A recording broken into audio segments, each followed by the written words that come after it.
ഇപ്പൊ യുഗ്മ പേജില്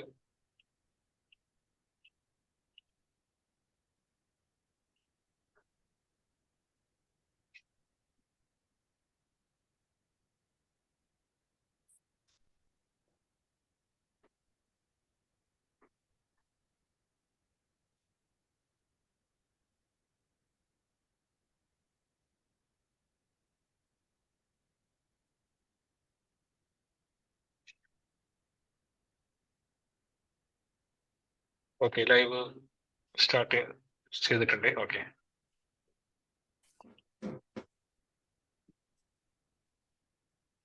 സ്റ്റാർട്ട് ചെയ്യട്ടെ. എല്ലാവർക്കും നമസ്കാരം. എൻ്റെ പേര് സോണിയ ലുബി. ഇന്ന് നമ്മൾ യുഗ്മ നഴ്സസ് ഫോറത്തിന്റെ നേതൃത്വത്തിൽ നടത്തുന്ന വെബിനാറിലേക്ക് എല്ലാവർക്കും ഹാർദവമായ സ്വാഗതം. നമ്മൾ കഴിഞ്ഞ സെഷനിൽ നമ്മൾ കേട്ടത് NHS പെൻഷൻ സ്കീമിനെ കുറിച്ചായിരുന്നു. അന്നത്തെ സെഷൻ എടുത്തത് നമ്മുടെ UNF മെമ്പറായ മിനിജ ജോസഫാണ്. അതിന് നമുക്ക് ഇതിനോടകം ഒരുപാട് വളരെ പോസിറ്റീവായിട്ടുള്ള ഫീഡ്ബാക്കുകളാണ് നമുക്ക് ലഭിച്ചിരിക്കുന്നത്. അതിനോടകം നമുക്ക് ഒരുപാട് റിക്വസ്റ്റുകളും ഇനി മുന്നോട്ട് സെഷൻ എടുക്കണമെന്ന് പറഞ്ഞിട്ട് ഒരുപാട് മെമ്പേഴ്സിൻ്റെയും അതുപോലെ തന്നെ നഴ്സിംഗ് കൊളീഗ്സിൻ്റെയും ഭാഗത്തു നിന്ന് ഉണ്ടായിട്ടുണ്ട്. അപ്പം നമ്മൾ അതിൽ ആ സെഷൻസുകളൊക്കെ ഇനി വരുന്ന ആഴ്ചകളിൽ നമ്മൾ ഉൾപ്പെടുത്താവുന്ന രീതിയിൽ മാക്സിമം ശ്രമിച്ചുകൊണ്ടിരിക്കുകയാണ്. അതിനോടനുബന്ധിച്ചിട്ടുള്ള സെഷൻസ് ഒക്കെ ഏകദേശം ക്രമീകരിച്ച് കൊണ്ടിരിക്കുക തന്നെയാണ്. അപ്പൊ ഇന്ന് നമ്മൾ വീണ്ടും എത്തിയിരിക്കുകയാണ് ഇവിടെ. യെറ്റ് അനദർ വെരി ഇൻട്രസ്റ്റിംഗ് ആയിട്ടുള്ള ഒരു ടോപ്പിക്കുമായിട്ടാണ് ഇന്ന് എത്തിയിരിക്കുന്നത്. അത് മറ്റൊന്നുമല്ല, artificial intelligence in health care എന്നുള്ള ടോപ്പിക്കുമായിട്ടാണ് ഇന്ന് എത്തിയിരിക്കുന്നത്. അപ്പൊ എല്ലാവർക്കും ഒരുപക്ഷെ അറിയായിരിക്കും, നമ്മുടെ ടെക്നോളജി ഇന്ന് ഒരുപാട് വളർന്നിരിക്കുകയാണ്. അപ്പൊ നമുക്ക് എഡ്യൂക്കേഷൻ ആൻഡ് ട്രെയിനിങ്ങുകളിലൂടെ അതുപോലെ തന്നെ റോബോട്ടിക് സർജറി, അങ്ങനെ ഒരുപാട് ഹെൽത്ത് കെയറിൽ ഇന്ന് ടെക്നോളജിയുടെ ആവശ്യവും സാന്നിധ്യവും മുന്നോട്ട് വന്നിരിക്കുന്ന ഒരു കാലഘട്ടത്തിലാണ് നമ്മളിപ്പോൾ ജീവിക്കുന്നത്. അപ്പം ഇന്നത്തെ ഈ സെഷൻ എടുക്കുവാനായിട്ട് ഒരു ടീം തന്നെയാണ് IT എക്സ്പേർട്ട് മേഖലയിൽ നിന്ന് ഇവിടെ എത്തിച്ചേർന്നിരിക്കുന്നത്. ഒരുപാട് ഇൻട്രൊഡക്ഷന്റെ ആവശ്യമുള്ള ഒരു വ്യക്തിയാണ് അദ്ദേഹം, അവരെന്ന് എനിക്ക് തോന്നുന്നില്ല. മറ്റാരുമല്ല, നമ്മുടെ റെയ്മോൾ നിദ്രയും ടീമുമാണ് ഇവിടെ എത്തിയിരിക്കുന്നത്. അവരെക്കുറിച്ച് കൂടുതൽ പറയുവാനും അവരുടെ പ്രൊഫഷണൽ ബാക്ക്ഗ്രൗണ്ടുകളെയൊക്കെ കുറിച്ചൊക്കെ എക്സ്പ്ലെയിൻ ചെയ്യുവാനായിട്ട് ഞാൻ റെയ്മോളിനെ ഈ വേദിയിലേക്ക് സ്വാഗതം ചെയ്യുന്നു. Thank you, Sonia. First of all, a big thank you to യുഗ്മ and അതുപോലെ UNF-ന് ഞങ്ങളുടെ ടീമിനെ ഈ ആർട്ടിഫിഷ്യൽ ഇന്റലിജൻസിനെ പറ്റി സംസാരിക്കാനായിട്ട് ഞങ്ങൾക്കൊരു ഓപ്പർച്യൂണിറ്റി തന്നതിന് സോണിയയ്ക്കും അതുപോലെ Biju and doctor Biju, Yugma president, ഏവർക്കും ഞങ്ങളുടെ നന്ദി. എല്ലാവരും വിചാരിക്കും അല്ലേ, ആർട്ടിഫിഷ്യൽ ഇന്റലിജൻസ് എന്ന് പറഞ്ഞാൽ അതൊരു ടെക്കീസ് ഒക്കെ സാധാരണ യൂസ് ചെയ്യുന്ന ഒരു ടേം. ഞങ്ങൾക്ക് അതുമായിട്ട് ഒരു ബന്ധമില്ല, അങ്ങനെയൊക്കെ നിങ്ങൾ പലപ്പോഴും വിചാരിച്ചിട്ടുണ്ടാവും അല്ലേ. ഞാനിപ്പോൾ അതിൻ്റെ ഒരു സിമ്പിളായിട്ട് എന്താണ് ആർട്ടിഫിഷ്യൽ ഇന്റലിജൻസ് എന്ന് പറഞ്ഞാൽ ചിലപ്പോൾ നിങ്ങൾ പറയും, ശരിയാണല്ലോ, നമുക്കും ഉണ്ടല്ലോ ഇതിൽ കുറെ എന്തൊക്കെയോ ചെയ്യാനായിട്ടെന്ന് അല്ലേ. അപ്പൊ എന്താണ് സിമ്പിൾ ടേമിൽ ആർട്ടിഫിഷ്യൽ ഇന്റലിജൻസ് എന്ന് പറഞ്ഞാൽ എന്താണ്? നമ്മുടെ കോംപ്ലക്സ് ഹ്യൂമൻ ബ്രെയിൻ, എല്ലാവരും സമ്മതിക്കും അല്ലേ, എത്ര കോംപ്ലക്സ് ആണ് നമ്മുടെ ഹ്യൂമൻ ബ്രെയിൻ, എന്തൊക്കെ കാര്യങ്ങൾ നമുക്ക് അറ്റ് എ ടൈം ചെയ്യാൻ പറ്റുന്നത്. ആ നമ്മുടെ കോംപ്ലക്സ് ആയിട്ടുള്ള ഹ്യൂമൻ ബ്രെയിനിന്റെ ഇന്റലിജൻസ് ആർട്ടിഫിഷ്യലി നമ്മൾ സിമുലേറ്റ് ചെയ്യുന്നു, കമ്പ്യൂട്ടേഴ്സ്, മെഷീൻസ് എല്ലാം യൂസ് ചെയ്തിട്ട്. അപ്പോൾ that will help us to do like complex ആയിട്ടുള്ള അനാലിസിസിനും പ്രോബ്ലം സോൾവിങ്ങിനും അതുപോലെ ഡിസിഷൻ മേക്കിങ്ങിനും ഒക്കെ ഹെൽപ്പ് ചെയ്യുന്നു. ഞാനൊരു കുറച്ച് എക്സാമ്പിൾസ് പറയാം. നമ്മുടെ ഡെയിലി ലൈഫിൽ നമ്മൾ രാവിലെ എണീക്കുന്നു, മിക്ക ആൾക്കാരും ആദ്യം ചെയ്യുന്നത് എന്താ, നമ്മുടെ ഫോൺ എടുക്കുന്ന ആദ്യം അൺലോക്ക് ചെയ്യണ്ടേ. എന്താ നമ്മൾ യൂസ് ചെയ്യുന്നത്? നമ്മുടെ ഫേസ് ID അല്ലെങ്കിൽ ഫിംഗർ പ്രിന്റ് ID. അപ്പൊ അവിടെ ആക്ച്വലി എന്താണ് സംഭവിക്കുന്നത്? നമ്മുടെ ആ ഒരു ഫുൾ ലൈറ്റ്സ് ഒക്കെ വന്നിട്ട് ഒരു നിയർലി 30,000 ഇമേജസ്, ഡോട്ട്സ് അത് ക്യാപ്ചർ ചെയ്യും ഒരു ഇമേജ്. എന്നിട്ട് അത് നമ്മുടെ ഫോണിൽ സെൻഡ് ചെയ്യും. നമ്മൾ ഓൾറെഡി നമ്മുടെ ഫോണിൽ ഒരു ഇമേജ് ഉണ്ടാവും, അപ്പൊ അതുമായിട്ട് ഒരു അനാലിസിസ് നടക്കും അവിടെ. അപ്പോൾ അതാണോ ഇയാളാണോ ആള്, അപ്പോൾ ഓക്കെ ആണ്, അപ്പോൾ then you are in, okay, നമ്മുടെ ഫോൺ വന്നു. അപ്പൊ അവിടെ നടക്കുന്നത് ആക്ച്വലി എന്താണ് നടക്കുന്നത്? മെഷീൻ ലാംഗ്വേജിന്റെ അൽഗരിതംസ് ആണ് അവിടെ യൂസ് ചെയ്യുന്നത്. ഓക്കെ, പിന്നെ അടുത്തത് നമ്മൾ എല്ലാവർക്കും ഇപ്പൊ പോപ്പുലർ ആയിട്ടുള്ള കാര്യങ്ങളാണ് സോഷ്യൽ മീഡിയ. ഉടനെ നമ്മൾ സോഷ്യൽ മീഡിയ തുറന്നു, ഫേസ്ബുക്ക്, ഇൻസ്റ്റഗ്രാം, ട്വിറ്റർ, അങ്ങനെ പല ഇത്. അപ്പൊ നമുക്ക് കാണാം നമ്മുടെ ഫീഡ് ഇങ്ങനെ വന്നുകൊണ്ടിരിക്കുക. അപ്പൊ ആ ഫീഡ് വരുന്നത് എങ്ങനെയാണ്? നമ്മുടെ പണ്ടത്തെ സെർച്ചസോ ആക്ടിവിറ്റീസ് അങ്ങനെ അതെല്ലാം വെച്ചിട്ട് നമുക്ക് ഫ്രണ്ട് റിക്വസ്റ്റോ അല്ലെങ്കിൽ നമ്മുടെ വളരെ ക്ലോസ് ആയിട്ടുള്ള ആൾക്കാരുടെ ഡീറ്റെയിൽസ് ആദ്യം കാണാൻ പറ്റും.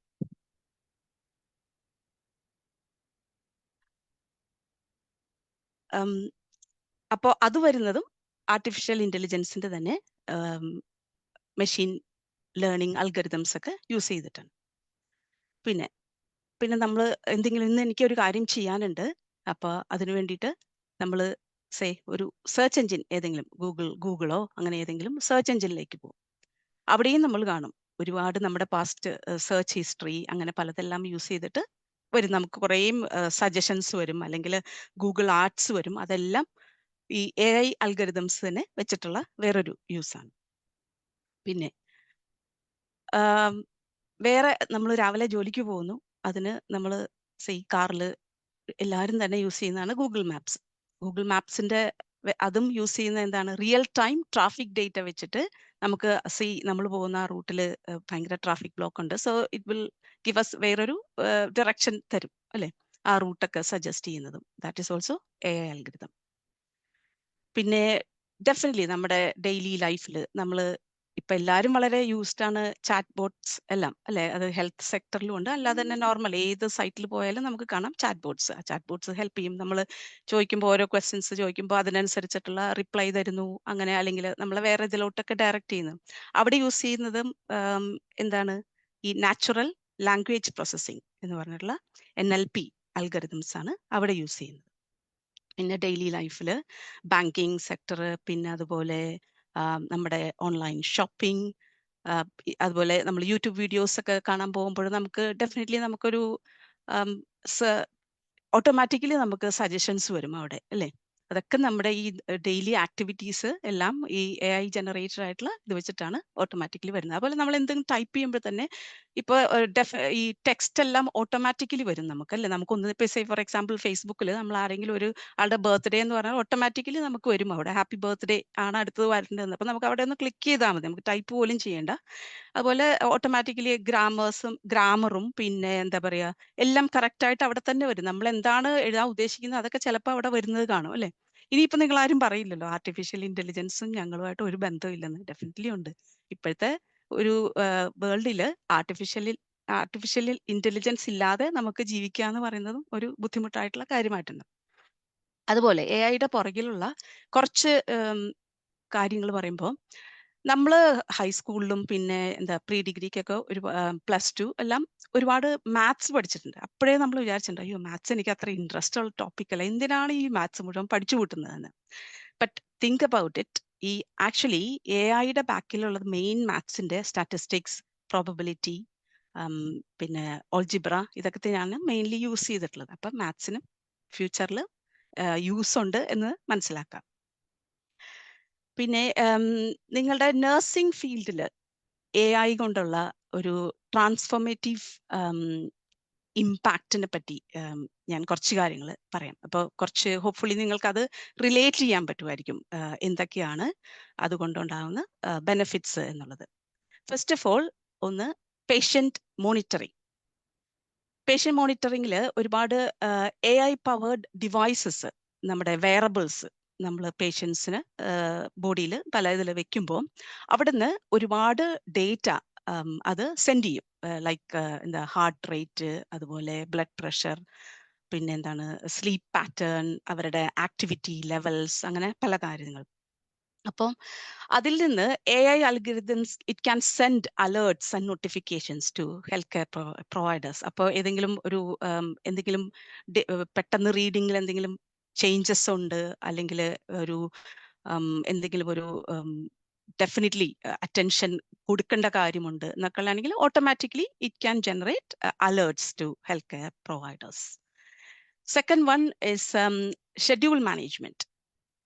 അത് വെച്ചിട്ട് നമുക്ക് ഹിസ്റ്റോറിക്കൽ ഡേറ്റ, ഇപ്പൊ നഴ്സസിന്റെ അവൈലബിലിറ്റി, അല്ലെങ്കിൽ അവരുടെ skill levels, work load balance, അങ്ങനെ പലതും നോക്കിയിട്ട് വെച്ചിട്ട് അത് തന്നെ ഒരു ഷെഡ്യൂൾ ക്രിയേറ്റ് ചെയ്യും ആ ഒരു ഇപ്പൊ നിങ്ങൾക്കൊക്കെ റോട്ട കിട്ടില്ല, അതിനൊക്കെ വേണ്ടിയിട്ടുള്ള ഒരു വീക്കിലിയോ എങ്ങനെയാന്ന് വെച്ചാൽ അതിന്റെ അത് automatically it can generate schedule. അപ്പോൾ അത് ഒരുപാട് അഡ്മിൻ ടാസ്ക്സ് അത് കുറയ്ക്കാൻ പറ്റും. അപ്പോൾ it will give A good like work life balance for you as well. നിങ്ങളുടെ ഒരു അവൈലബിലിറ്റി അല്ല, അതുപോലെ പെട്ടെന്ന് എന്തെങ്കിലും ഷോർട്ടേജ് ഓഫ് സ്റ്റാഫ് ഉണ്ടാകുക, അല്ലെങ്കിൽ എന്തെങ്കിലും ഒരു അൺഎക്സ്പെക്റ്റഡ് ഇവന്റ്സ് ഹാപ്പൻ ചെയ്യുമ്പോഴൊക്കെ നമുക്ക് ആ ഒരു ഷെഡ്യൂൾ മാനേജ്മെന്റ് സിസ്റ്റം വെച്ചിട്ട് automatically you can generate schedules.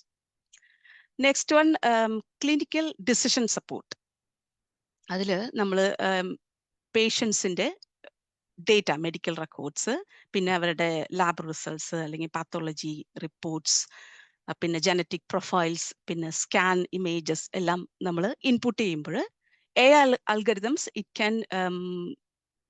can generate kind of അത് കമ്പയർ ചെയ്യും. ഇപ്പോൾ ഓൾറെഡി അവൈലബിൾ ആയിട്ടുള്ള ഒരുപാട് മെഡിക്കൽ ലിറ്ററേച്ചർ, ജേർണൽസ്, അല്ലെങ്കിൽ എന്താ ക്ലിനിക്കൽ ട്രയൽസ്, ഇതെല്ലാം ബേസ് ചെയ്തിട്ട് ഇത് ആ ഒരേ ഇതിൽ കൂടെ കടന്നുപോയ വേറെ പേഷ്യൻസ് റെക്കോർഡ്സ് ഇതെല്ലാം കൂടെ കൊളേറ്റ് ചെയ്തിട്ട് ഒരു റിപ്പോർട്ട് ജനറേറ്റ് ചെയ്യും.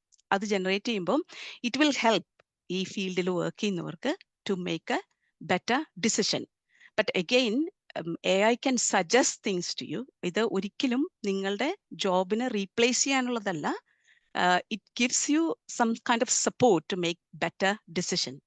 പക്ഷേ after all the treatment plan will be decided by നിങ്ങളുടെ എക്സ്പെർട്ടിസം വെച്ചിട്ട് എക്സ്പെർട്ട് മെഡിക്കൽ പ്രൊഫഷണൽസ് തന്നെയാണ് ആ ഡിസിഷൻ എടുക്കേണ്ടത്. But it will just help you to do things in a better way. പിന്നെ ഒന്നാണ് മെഡിക്കേഷൻ മാനേജ്മെന്റ്.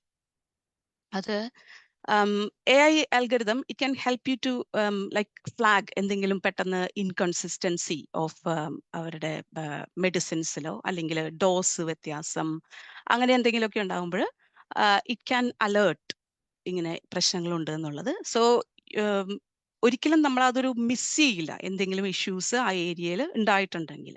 അതുപോലെ it can generate A full medication list for any patient.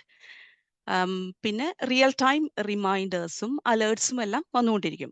Medication കൊടുക്കേണ്ട time correct ഇന്നതാണ് എന്നുള്ളൊക്കെയുള്ള reminders നഴ്സസിന് കിട്ടിക്കൊണ്ടിരിക്കും. പിന്നെ അതുപോലെ definitely you know about this chat bot, specially health chat bot. അത് വെച്ചിട്ട് നഴ്സസിന് you can get all the information about various medication, അതിൻ്റെ dose അല്ലെങ്കിൽ ഡോസ് മാറിയുള്ള പ്രശ്നങ്ങൾ, പിന്നെ പേഷ്യൻറ്റിന് എന്തെങ്കിലും അലർജി അങ്ങനത്തെ ഒക്കെ ഉണ്ടെങ്കിൽ എല്ലാത്തിനും റിമൈൻഡേഴ്സും അലേർട്സും കിട്ടും. Okay, next one is electronic health records. So ഈ ഹെൽത്ത് റെക്കോർഡ്സ് വെച്ചിട്ട് നമുക്ക് എല്ലാ ഡേറ്റ എൻട്രി, അത് ആ ഡേറ്റ ആക്യുറേറ്റ് ആയിട്ടുള്ള ഡേറ്റ, അതുപോലെ you can easily retrieve data about a patient. അതിന് you can even use natural language processing algorithm. So you just say about ഒരു പേഷ്യൻറ്റിൻ്റെ നെയിമോ അല്ലെങ്കിൽ ഡേറ്റ് ഓഫ് ബർത്ത്. അപ്പോൾ ഈവൻ ടൈപ്പ് ചെയ്യാനുള്ള ഒരു ബുദ്ധിമുട്ടുണ്ടെങ്കിൽ അത് ആ വോയിസ് റെക്കഗ്നീഷൻ സിസ്റ്റം വെച്ചിട്ട് you can get the accurate data of the patient so easily. അതിൽ തന്നെ റിലേറ്റഡ് ആയിട്ടുള്ളതാണ് കമ്മ്യൂണിക്കേഷനും.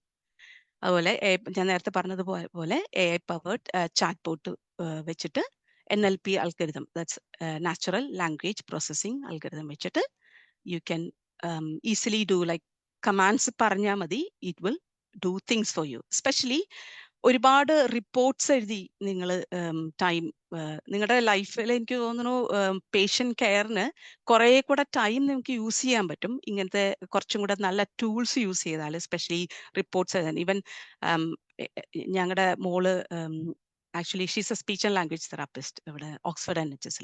So I have seen her spending so much time writing reports about ഓരോ ആളെ കണ്ടതിനെ പറ്റി. എത്രയോ ടൈം വേസ്റ്റ് ചെയ്യുന്നുണ്ട് അതിന് വേണ്ടിയിട്ട്. അപ്പൊ ഇതൊക്കെ കുറച്ചും കൂടെ ഓട്ടോമേറ്റ് ചെയ്തിട്ട് ഇങ്ങനത്തെ കാര്യങ്ങൾ ചെയ്യാൻ പറ്റുമെങ്കിൽ so you people can provide better patient care. ഈ അഡ്മിനിസ്ട്രേറ്റീവ് ടാസ്കിന് വേണ്ടി ടൈം കൂടുതൽ സ്പെൻഡ് ചെയ്യുന്നേക്കാണ്.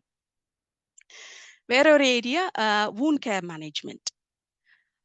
ഇപ്പൊ എനിക്കറിയില്ല ഇപ്പൊ NHS അതൊക്കെ എത്രത്തോളം ഇംപ്ലിമെന്റഡ് ആണ് എന്നൊന്നും I don't know. But what is possible is ഇപ്പൊ ഒരു ഫിസിക്കൽ മെഷർമെന്റും ഇതൊക്കെ എടുത്തിട്ടാണ് ഇപ്പൊ വൂണ്ടിന്റെ ഇതൊക്കെ അറിയുന്നത്, ആ ഹീലിംഗ് പ്രോസസ്സിനെ പറ്റിയൊക്കെ.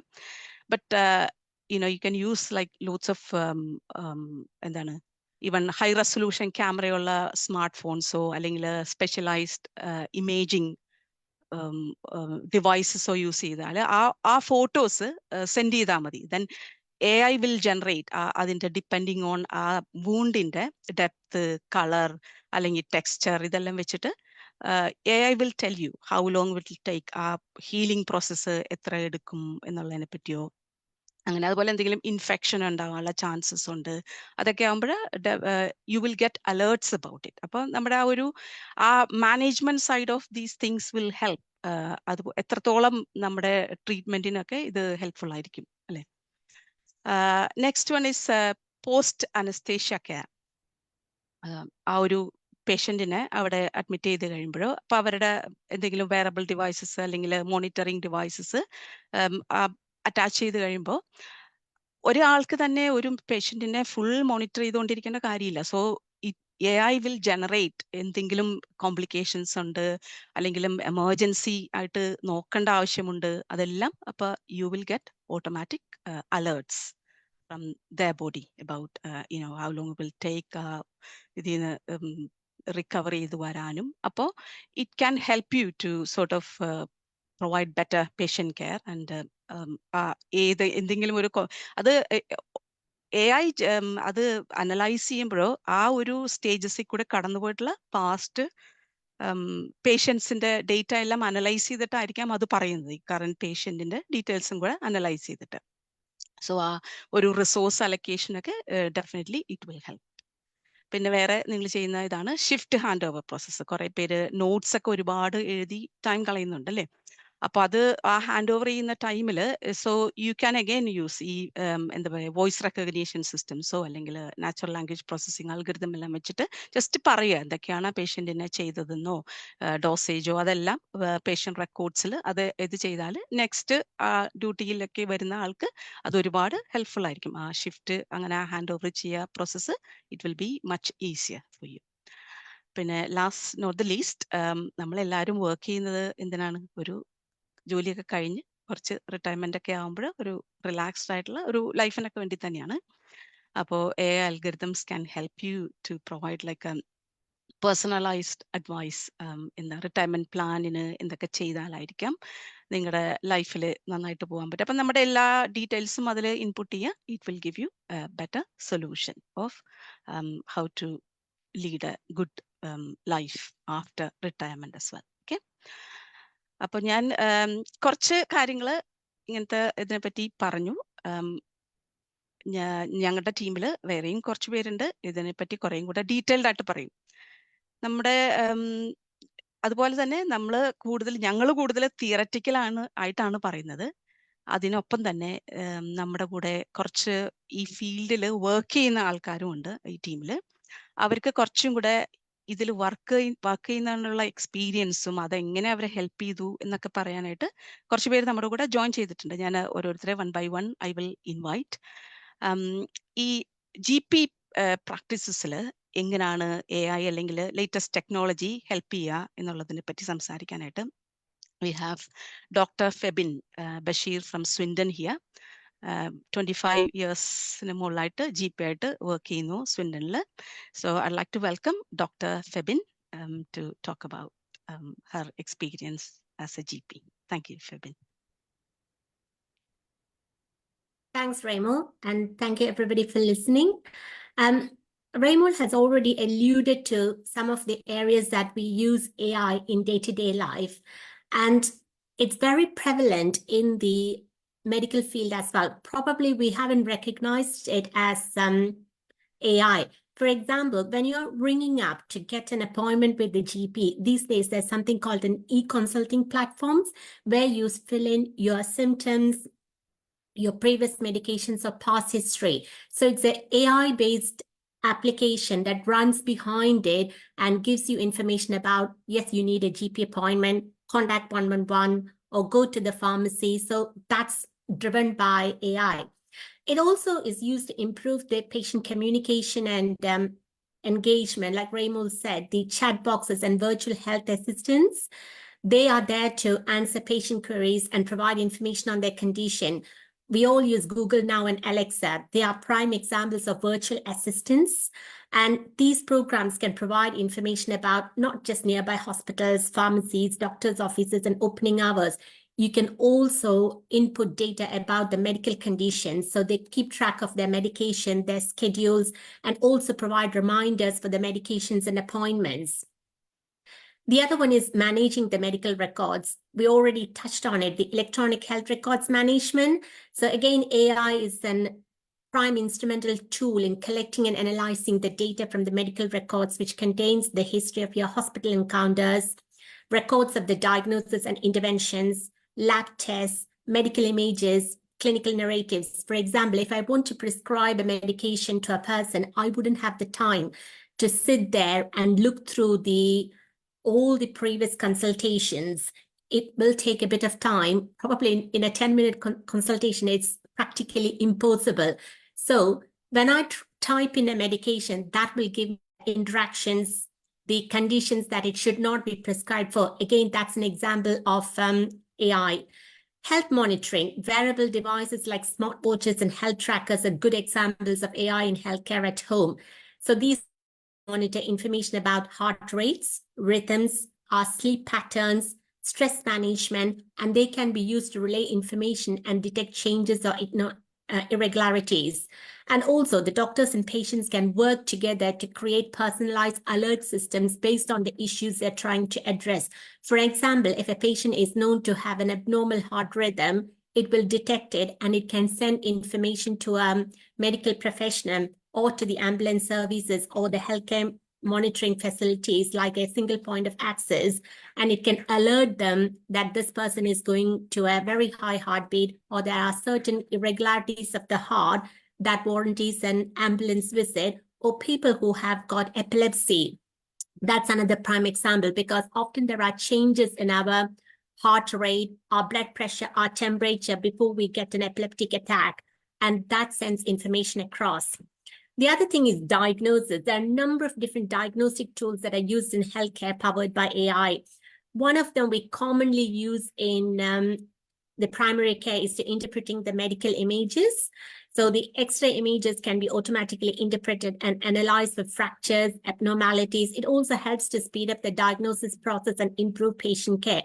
For example, if it has detected a fracture, it will send a message to either the secretaries or the reception staff to say that there is an abnormality, and that gets processed much more quickly. Population health management is another area that was highlighted during the pandemic. AI helps quite a lot in analyzing the population data to identify the trends, predict the disease outbreaks, and optimize the resource allocation for better population health management. For example, if we know that there is an outbreak of a certain disease in a particular area, the way it identifies it, it will look at the postcode of the people who bring in their tests for analyzing, and we realize that, this particular disease is in this particular area, and we could dedicate the resources to help contain the illness, or, allocate resources for it. Again, another one is doing repetitive jobs like administrative workflow. As clinicians, doctors, nurses, healthcare assistants, we all tend to do quite a lot of typing up, quite a lot of administrative work, which really doesn't need our input. So cardiology and radiology are two disciplines where the amount of data to analyze can be overwhelming and time consuming. And in the future, they will be only looking at most complicated cases where human supervision isn't useful. The other area you might have noticed is if we have a particular condition, for example, we are under specialist hospitals like the Children's Hospital, Great Ormond Street, there will be virtual nurses for each of the condition. It's a digital nurse to help monitor the patient's condition, follow up with the treatments between the doctor and the visits. And again, it is purely driven by AI, where it uses machine learning to support the patients specializing in chronic illnesses.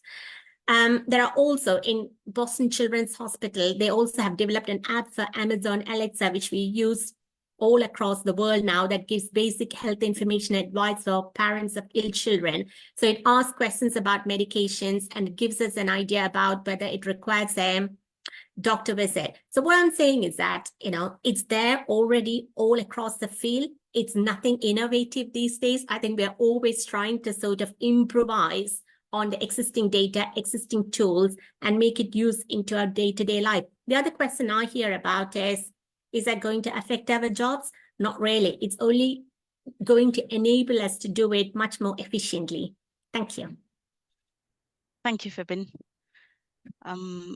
Next, I would like to invite Joe, who is going to give in-depth knowledge of AI use ഇതിനെ പറ്റിയൊക്കെ. Joe, welcome to the show.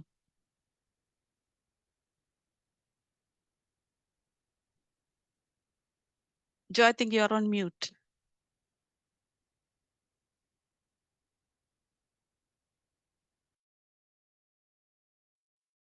Yeah, sorry about that. Thank you, Dr. Febin and Raymond, for giving that excellent overview of AI, the use cases within the healthcare sector. It's absolutely right that AI is has grown exponentially because the data has grown exponentially over the period of time. Actually, I'll switch to Malayalam. നമ്മൾ ആദ്യം തന്നെ മനസ്സിലാക്കേണ്ട റെയ്മോളും doctor ഫെബിനും കുറേ algorithms പിന്നെയും mention ചെയ്തായിരുന്നല്ലോ during the process. So algorithm is actually a process to solve a problem, and usually mathematics is applied to that process. നമ്മൾ ഒരു കാര്യം മനസ്സിലാക്കേണ്ടത് എന്താണെന്ന് വെച്ചാൽ AI-യുടെ ഏറ്റവും വലിയ ഇൻസ്പിറേഷൻ നമ്മുടെ ഹ്യൂമൻ ബ്രെയിൻ ആയിരുന്നു. അത് കാരണമാണ് ഞാൻ ഈ ഒരു സെക്ഷൻ ആഡ് ചെയ്തിരിക്കുന്നത്. So that you can all better appreciate why AI and human brain are linked so much.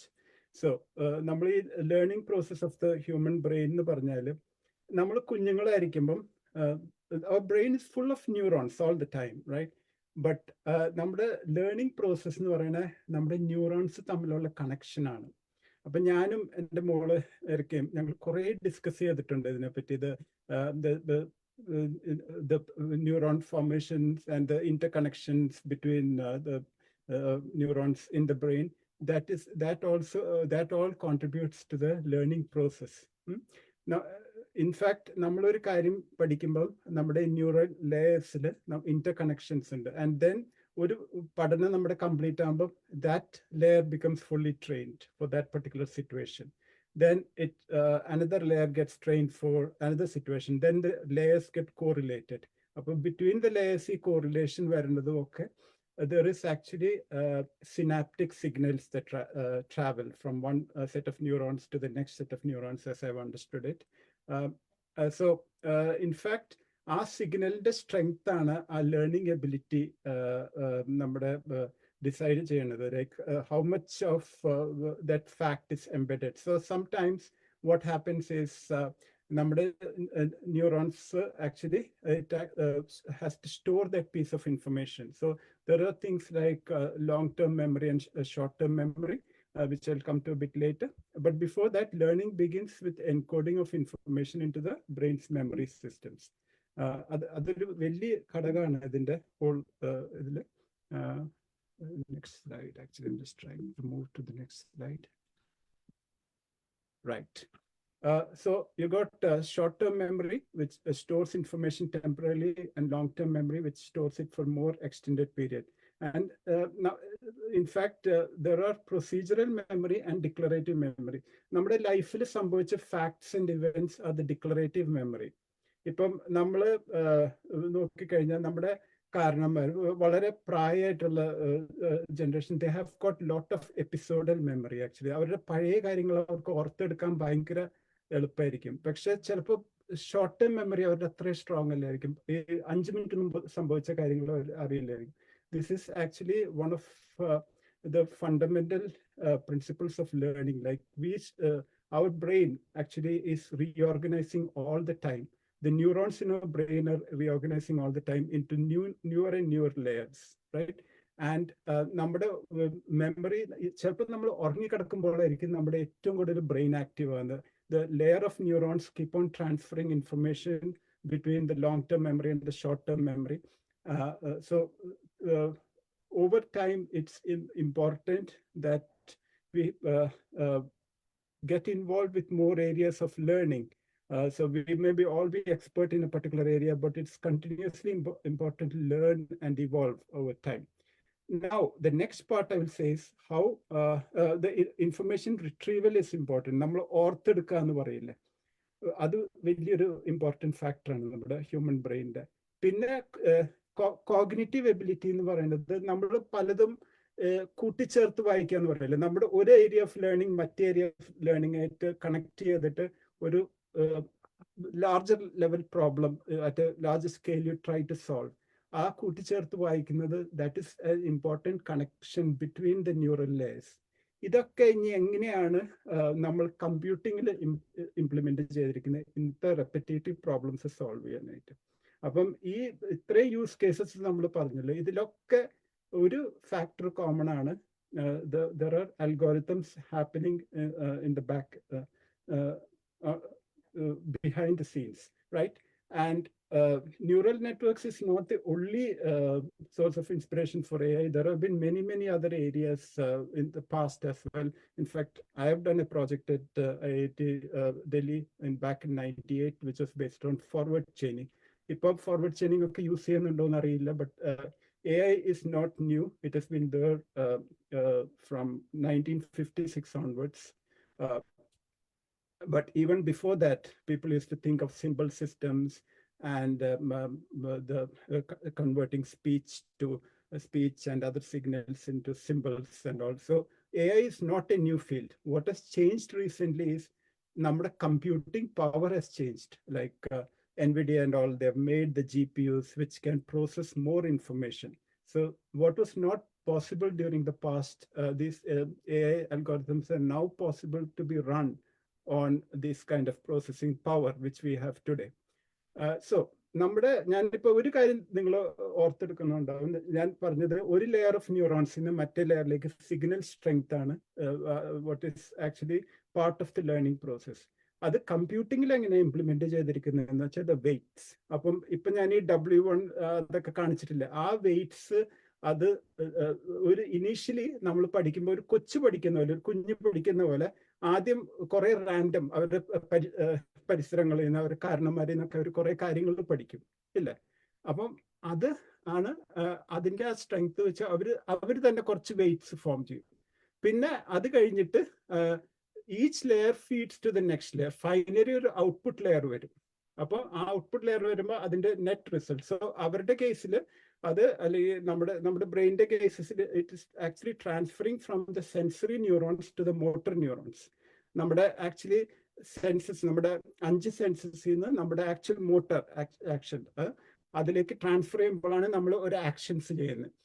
അപ്പം അത് ഇതിന്റെ കേസിൽ ആ മോട്ടർ ന്യൂറോൺസിന്റെ ഈക്വലന്റ് ആണ് ആ കാണുന്ന സ്ക്രീനിലെ ഔട്ട്പുട്ട് ലെയർ. അപ്പൊ പക്ഷെ ഔട്ട്പുട്ട് ലെയർ വരെ എത്തിക്കഴിയുമ്പോൾ നമ്മൾ എത്ര ശരിയായോ തെറ്റായോ, ഇപ്പൊ നമ്മുടെ ഇപ്പൊ ഒരു കൊച്ച് ഒരു കാര്യം ചെയ്ത് കഴിഞ്ഞാൽ അതിന്റെ പാരന്റ്സ് ചിലപ്പോൾ പറയും മോളെ അല്ലെങ്കിൽ മോനെ അത് തെറ്റാന്ന് പറഞ്ഞാൽ കൊച്ച് നോസ് ദാറ്റ് അത് തെറ്റിപ്പോയി. അപ്പൊ എത്ര തെറ്റി അവിടെയാണ് കാൽക്കുലസ് വരുന്നത്. അപ്പം എത്ര നമ്മുടെ in the context of computers ആ കൊച്ചു പിന്നെ അത് തിരുത്താൻ നോക്കും. അപ്പൊ there is A feedback loop that will then get fed back to the previous layers of neurons, and it will go back to the input layer, which will enable the child to adjust the values of the signal and everything. So again, this is a repetitive process of feedback loop. Appo in the world of computing, this is done by the feedback loop of neural networks. So മുമ്പോട്ട് പോകുമ്പോൾ it is usually probability statistics and linear algebra and all which work, but going backwards it's calculus which actually works to say by how much we have gone wrong. പിന്നെ ഞാൻ ഈ ഒരു സ്ലൈഡിനെ പറ്റി ഞാൻ അധികം പറയുന്നില്ല, because actually both Dr. Febin and Raymond have explained it very well. But different types of neural networks ഉണ്ട്. നമ്മുടെ ബ്രെയിനിലുള്ള long term and short term memory പോലെ തന്നെ there are different types of neural networks. And each context of problem, നമുക്കിങ്ങനെ ഒരു perfect solution AI-ൽ ഇതുവരെ എത്തിയിട്ടില്ല. There are different types of data and each of them have a different context, right?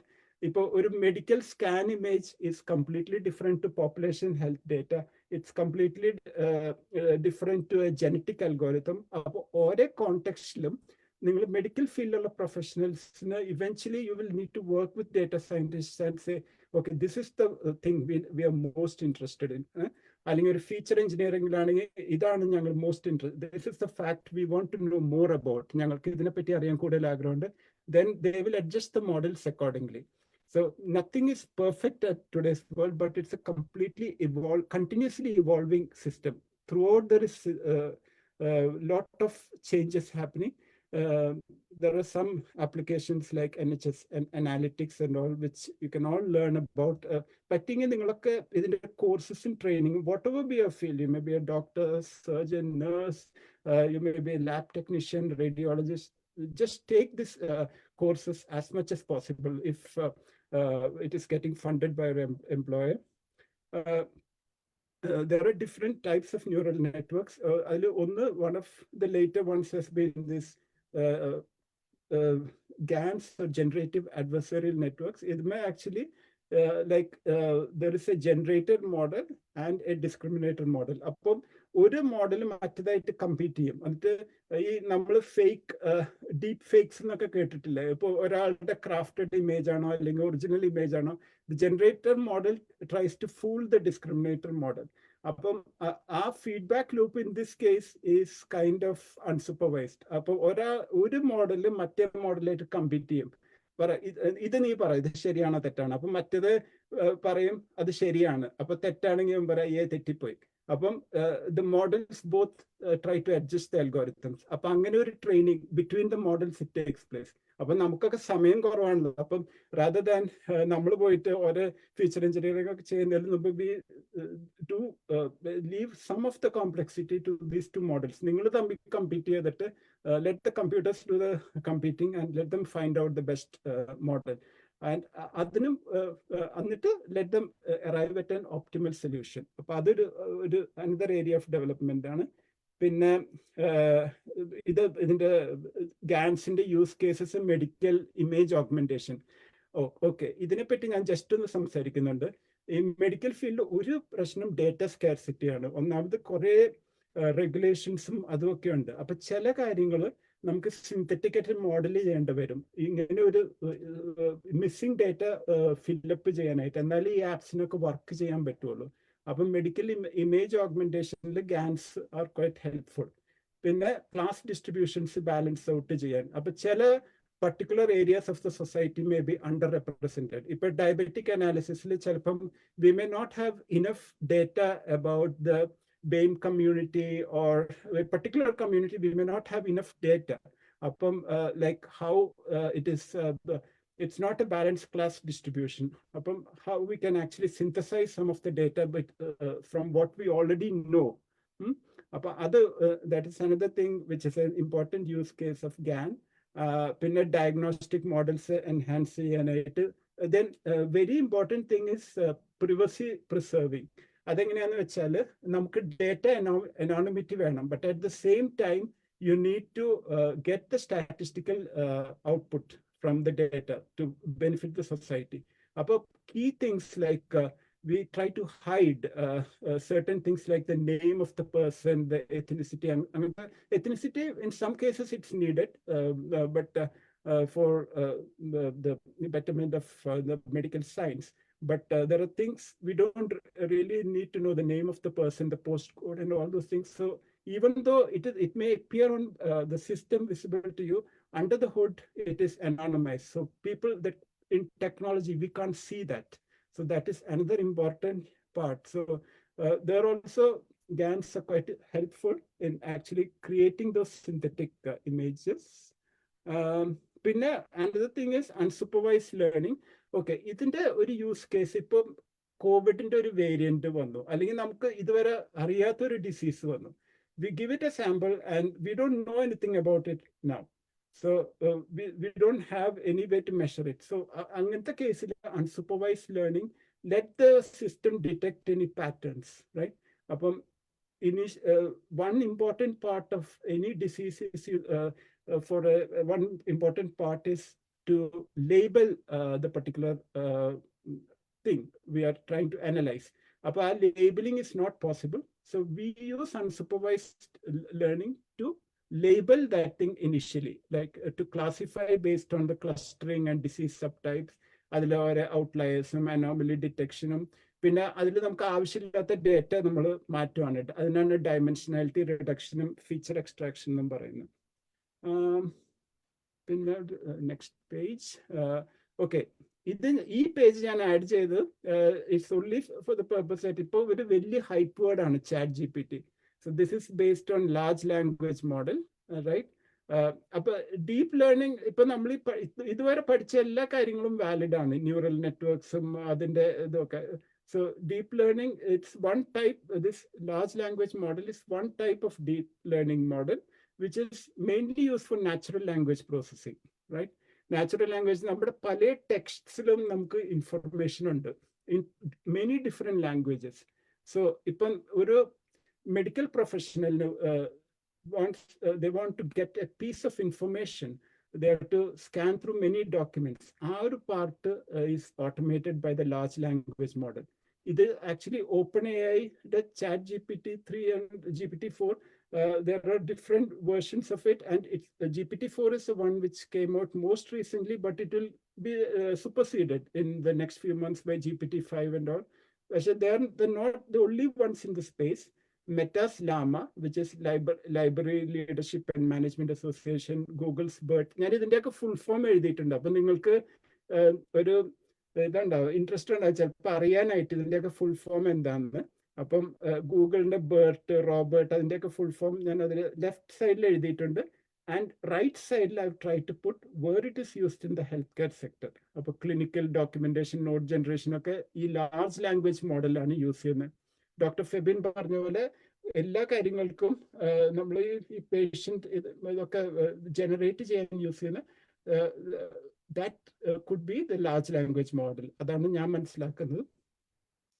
So next one, Lumen 5.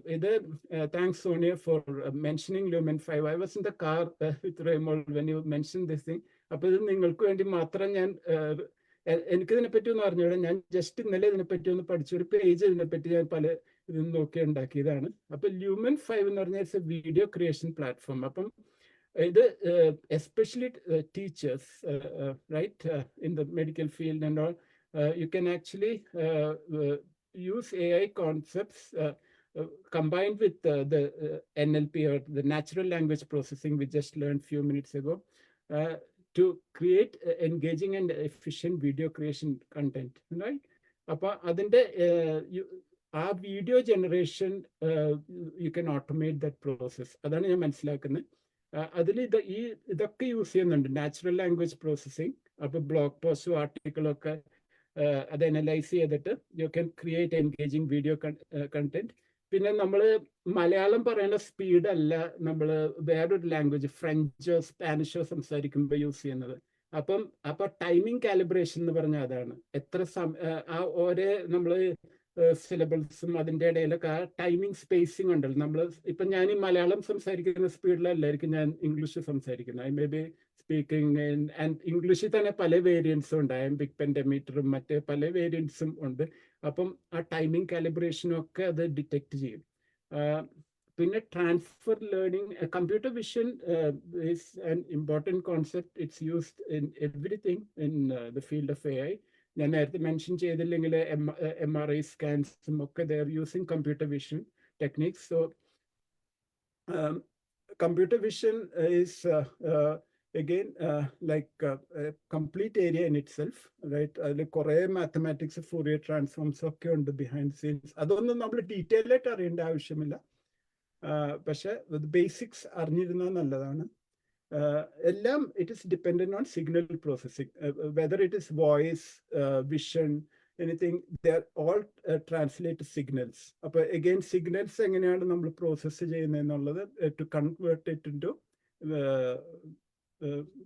to actionable insights. Yeah, transfer learning എന്ന് പറഞ്ഞാൽ it is using pre-trained models, right? അപ്പോൾ ഈ previous ഒരു വീഡിയോയിൽ എങ്ങനെയാണ് നിങ്ങൾ image crop ചെയ്തത് അതനുസരിച്ചിട്ട് അത് പുതിയ വീഡിയോയിലേക്ക് അതിൻ്റെ ഇൻഫർമേഷൻ ട്രാൻസ്ഫർ ചെയ്യും. So that is called the transfer learning process. പിന്നെ content transformation and adaptation of multimedia content. അപ്പം ഇപ്പം നമുക്ക് we want to convert something from one format, maybe video to a speech audio format or something. അപ്പൊ അങ്ങനത്തെ content ട്രാൻസ്ഫോർമേഷനിലും Lumen 5 help ചെയ്യും.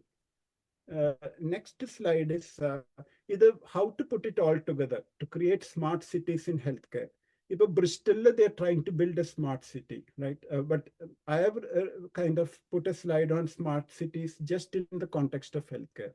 അപ്പോൾ ഇതെല്ലാം കൂടി കണക്ട് ചെയ്യുക. നമ്മൾ wearables, emergency services, hospital supply chains, telemedicine and apply predictive analytics. ഇപ്പൊ നിങ്ങളൊക്കെ കൂടുതൽ പഠിക്കാനും അല്ലെങ്കിൽ റിസർച്ച് ഫീൽഡിൽ പോകാൻ ആഗ്രഹിക്കുന്നുണ്ടെങ്കിൽ നമുക്കൊക്കെ എന്തെങ്കിലും ഒരു എംബിഷൻ ഉണ്ടാവുമല്ലോ.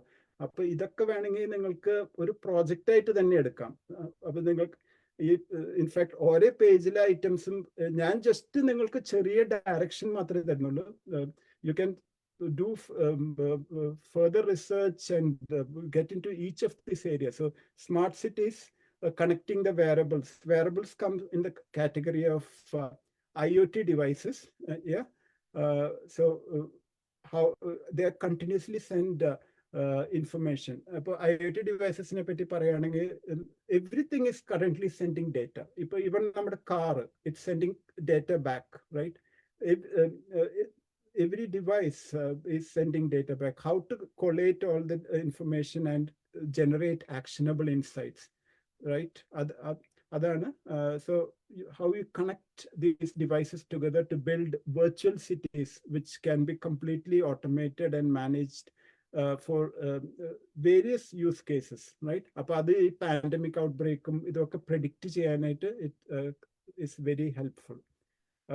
Actionable insight is an output we get from all AI-based system. പിന്നെ ഒരു കാര്യം ഡിജിറ്റൽ ട്വിന്നിനെ പറ്റിയാണ്. അത് ഞാൻ ജസ്റ്റ് ടച്ച് ബേസ് ചെയ്യുന്നേ ഉള്ളൂ. ഡിജിറ്റൽ ട്വിൻ എന്ന് പറഞ്ഞാൽ അത് it's a statistical model, right? അപ്പം നമ്മൾ rather than experimenting medicines on the real human being, ഇപ്പം എനിക്കൊരു അസുഖം വന്നു, എന്നെ പറ്റി റിസർച്ച് ചെയ്യണമെങ്കിൽ you create my digital twin which is statistical model. And based on the information which is already there, you combine the two, like the medicines, and do a what-if kind of analysis on the statistical model. Adu vechulla ഏറ്റവും വലിയ benefit is what I put right at the end. Animal testing and those kind of things are reduced. അത് തീരെ ചെയ്യാൻ avoid ചെയ്യാൻ പറ്റുന്നല്ല. അപ്പൊ മെഡിസിനിൽ കുറെ animal ടെസ്റ്റിങ്ങും അതൊക്കെ നമുക്ക് ചെയ്യേണ്ടി വരും ഡ്രഗ് ഡെവലപ്മെന്റ് സ്റ്റേജിൽ. അതൊക്കെ കുറയ്ക്കാൻ പറ്റും ഡിജിറ്റൽ ട്വിൻ വെച്ചിട്ട്. Do a what if analysis. And digital twin can be used in many context, not just in the field of health care. In any context it can be used. It is or building construction, bridge construction, everything. You can create a twin of the model and see if we apply something here, how will it affect the whole model? എത്ര അതിന്റെ endurance ഉണ്ടാകും. അപ്പോൾ same thing can be translated into the medical knowledge of the human body. അപ്പം ഇത് another area of പഠനമാണ്. നിങ്ങൾക്ക് interest ഉണ്ടെങ്കിൽ definitely you can go into this area. പിന്നെ ഒരു കാര്യം നമ്മൾ ത്രൂ ഔട്ട് പറഞ്ഞത് ഡേറ്റയാണ്, right? Now the data has to live somewhere, and NHS England is the statutory custodian of health and care data in England. മുമ്പ് അതിന്റെ പേര് വേറെ ആയിരുന്നു, എൻ്റെ ഓർമ്മ NHS ഡേറ്റ അങ്ങനെ എന്തോ ഒരു പേരായിരുന്നു. അത് ചേഞ്ച് ചെയ്ത് now NHS England is a custodian. അപ്പോൾ അതിൽ പല കാര്യങ്ങളുണ്ട്, സ്റ്റാറ്റിസ്റ്റിക്കൽ പബ്ലിക്കേഷൻസ്, ഓപ്പൺ ഡേറ്റ, അതൊക്കെ ഉണ്ട്. ബട്ട് ദർസ് A data access request procedure. അതിന്റെ ലിങ്ക് ഞാൻ ആ പേജിൽ പ്രൊവൈഡ് ചെയ്തിട്ടുണ്ട്. Data pipelines within healthcare, either like the complete set of tasks which are involved. So data collection, ഇപ്പൊ നിങ്ങളുടെ വേറബിൾസും പലതിന്നും വരുന്ന ആ ഒരു stage, data has to go through a life cycle. Data integration, പല ഏരിയാസ് ഓഫ് പല data source തമ്മിൽ connect ചെയ്യണത്. Data storage, ultimately it has to be stored somewhere, right? Otherwise it cannot be processed. അപ്പൊ data storage, പിന്നെ അതിന്റെ പുറത്ത് applying the machine learning and AI algorithms, പിന്നെ അത് കഴിഞ്ഞ് analytic dashboards, visualising and reporting, പിന്നെ കംപ്ലയൻസ് ആൻഡ് ഡേറ്റ ഗവേണൻസ്. ഇത് നിങ്ങൾക്ക് എന്തായാലും ഇതിന്റെ കോഴ്സസ് കുറെ ചെയ്യുന്നുണ്ടാവും. നിങ്ങൾ ഈ ഡേറ്റ പ്രൊട്ടക്ഷൻ ആക്ട് 2018 GDPR ഒക്കെ, അതൊക്കെ ആ ഒരു സെക്ഷനിൽ വരും. പിന്നെ continuous monitoring and quality assurance. ഇത് ശരിക്കും വളരെ ഒരു നല്ല ഫീൽഡാണ്. നിങ്ങൾക്ക് ആക്ച്വലി സ്പെഷ്യലൈസ് ചെയ്യാനായിട്ട്. Because data quality only medical professionals can tell in this particular context. We cannot tell. Like IT people are totally ignorant about it. Like appo ethrayana ee apps how it is performing and everything. A feedback loop you can definitely contribute to that. So that itself needs some kind of domain knowledge added with a little more analytical skills. And feedback loop is always very important. Now, this page I put together so possible career opportunities for healthcare professionals. Healthcare informatics specialist. You don't have to be a IT professional or anything for that. Anybody in the medical field who is a domain expert, who has built up further interest in learning more, can go into that field. Data scientist as well, like data scientist will need definitely knowledge of a bit more of algorithms and all, but anybody can still be in the medical profession and contribute to data science as well. So there is nothing stopping any one of us from taking up another field, because our current profession is something else. Machine learning engineer. More than that, I would say the feature engineering on the right side is what is most relevant. Avadeyana ningal ettavum kodal things like patient characteristic, age, gender, ethnicity, anganthe kore which you have access to the data within your domain, that you can say, okay, we need this part of the data for better analysis. So you will be able to you're the only people who have got that authority to say, okay, tell the data scientist that these are the bit which we need to learn more on. So provide me a better model or something. So you imagine yourself as a manager, and we are the supporting staff, actually, like people in other fields like IT and all. So then you can become a clinical AI specialist. You can become an ethics and policy advisor. നിങ്ങൾക്ക് ലോയോ അങ്ങനത്തെ കാര്യങ്ങളൊക്കെ കുറേം കൂടി interest ഉള്ള area ആണെങ്കിൽ you can go into that field. And feature engineering ഞാൻ പറഞ്ഞല്ലോ. അടുത്തത് predictive maintenance and operation. നിങ്ങളുടെ ഹോസ്പിറ്റൽ എൻവയറമെന്റിൽ കുറേ എക്യുപ്മെന്റ് ഉണ്ട്. അതിൻ്റെയൊക്കെ ലൈക്ക് predictive maintenance and അതിന്റെ ചില കാര്യങ്ങൾ നിങ്ങൾക്ക് മാത്രമേ due to data security reasons only you are allowed to do that. അപ്പോൾ അതിലൊക്കെ കോൺട്രിബ്യൂട്ട് ചെയ്യാൻ പറ്റും. പിന്നെ of course electronic health record maintenance and data quality, അത് ഞാൻ സംസാരിച്ച ഒരു ടോപ്പിക്കാണ്. And with that I think I've come to the end. I've put one note on AI career upgrade for the healthcare professional. So there actually just put some very basic steps. നിങ്ങൾക്ക് ഏറ്റവും നല്ല, in fact നമുക്ക് എല്ലാവർക്കും നല്ലൊരു opportunity ആണ് നമ്മുടെ മക്കളുടെ കൂടെ ഹൈസ്കൂൾ ലെവൽ സ്റ്റാറ്റിസ്റ്റിക്സും പ്രോബിലിറ്റി ഒക്കെ ജസ്റ്റ് ഔട്ട് ഓഫ് ക്യൂരിയോസിറ്റി പഠിക്കുക. ഒരു നല്ല സൈറ്റ് നിങ്ങൾക്ക് മക്കൾക്ക് സൂട്ട് ചെയ്യുന്നത് brilliant.org ആണ്. Even I use it. Like അത് just like going to a gym. Why do we go to gym? We may be already very active, but still നമ്മുടെ muscles tone ചെയ്യാനൊക്കെ ജിമ്മിൽ പോകുന്നു. അതുപോലെ തന്നെ നമുക്ക് ജസ്റ്റ് നമ്മുടെ മൈൻഡ് എപ്പോഴും ആക്റ്റീവായിട്ട് വെക്കണം. ഞാൻ ന്യൂറോൺസിനെ പറ്റി പറഞ്ഞല്ലോ. നമ്മുടെ ആ ലേണിംഗ് നമ്മൾ ഒരു സെറ്റ് ഓഫ് ന്യൂറോൺസ് മാത്രം നമ്മൾ എപ്പോഴും യൂസ് ചെയ്യുകയാണെങ്കിൽ, നമ്മൾ റെപ്പിറ്റേറ്റീവ് ആയിട്ടുള്ള വർക്ക് മാത്രം ചെയ്യുകയാണെങ്കിൽ നമ്മൾ ശരിക്കും ബാക്കി പല ഏരിയാസ് ഓഫ് ബ്രെയിനും നമ്മൾ യൂസ് ചെയ്യേണ്ടായി പോകും. And that will effect us in our old age. So what we need to do is continue to learn different areas. അപ്പം ഏറ്റവും നല്ല കാര്യം മക്കളുടെ കൂടെ ഈ ടോപ്പിക്സ് ഒക്കെ ഒന്ന് റിവൈസ് ചെയ്യാനും അവരുടെ കൂടെ ഇരുന്ന് പഠിക്കാനും. It has got dual benefit. Both it will keep your mind active and it will also benefit your child. And പിന്നെ അടുത്ത കാര്യം, നിങ്ങൾക്ക് എവിടെയെങ്കിലും ചാൻസ് കിട്ടുകയാണെങ്കിൽ മീറ്റപ്പും പ്രസന്റേഷനും മിസ് ചെയ്യരുത്. പിന്നെ എന്തെങ്കിലും ഫോർമൽ ട്രെയിനിങ് ഞാനിപ്പോൾ ഈ പറഞ്ഞ പേജസിൽ നിങ്ങൾക്ക് ഇൻട്രസ്റ്റ് ഉണ്ടെങ്കിൽ നിങ്ങൾ എംപ്ലോയറായിട്ട് ഡിസ്കസ് ചെയ്യുക, എന്നിട്ട് അവരോട് ട്രെയിനിങ്ങിൽ വിടാൻ പറയാം. With that, I'm handing back to Raymond. And thank you all for having me. Thank you, Joe. Thank you for your passionate talk about AI. Joe, can you just remove your presentation? Yeah, thank you. Yeah. നമ്മൾ ഒരുപാട് theoretical side of AI കേട്ടു അല്ലേ? അപ്പോൾ കുറച്ച് ഇതിന്റെ ഒരു practical use നമ്മുടെ NHS-ലൊക്കെ use ചെയ്യുന്നതിനെ പറ്റി I'm sure you would be interested to know. ഒരു റീസെന്റ് NHS-ൽ ഇംപ്ലിമെന്റ് ചെയ്ത ഒരു കാര്യമാണ് റോബോട്ടിക് സർജറി. അല്ലെ, മിക്കവാറും മിക്ക NHS ട്രസ്റ്റും I think they have implemented it now. So I'm sure you'll be interested to hear more about robotic surgery. റോബോട്ടിക് സർജറിയുടെ ഇവിടെ ഞങ്ങളുടെ സ്വിൻഡനിൽ ഗ്രേറ്റ് വെസ്റ്റേൺ ഹോസ്പിറ്റലിൽ ഇംപ്ലിമെന്റ് ചെയ്യാനായിട്ട് ഉണ്ടായിരുന്ന ടീമിലുണ്ടായിരുന്ന ജൂലി മാത്യു നമ്മുടെ കൂടെയുണ്ട്.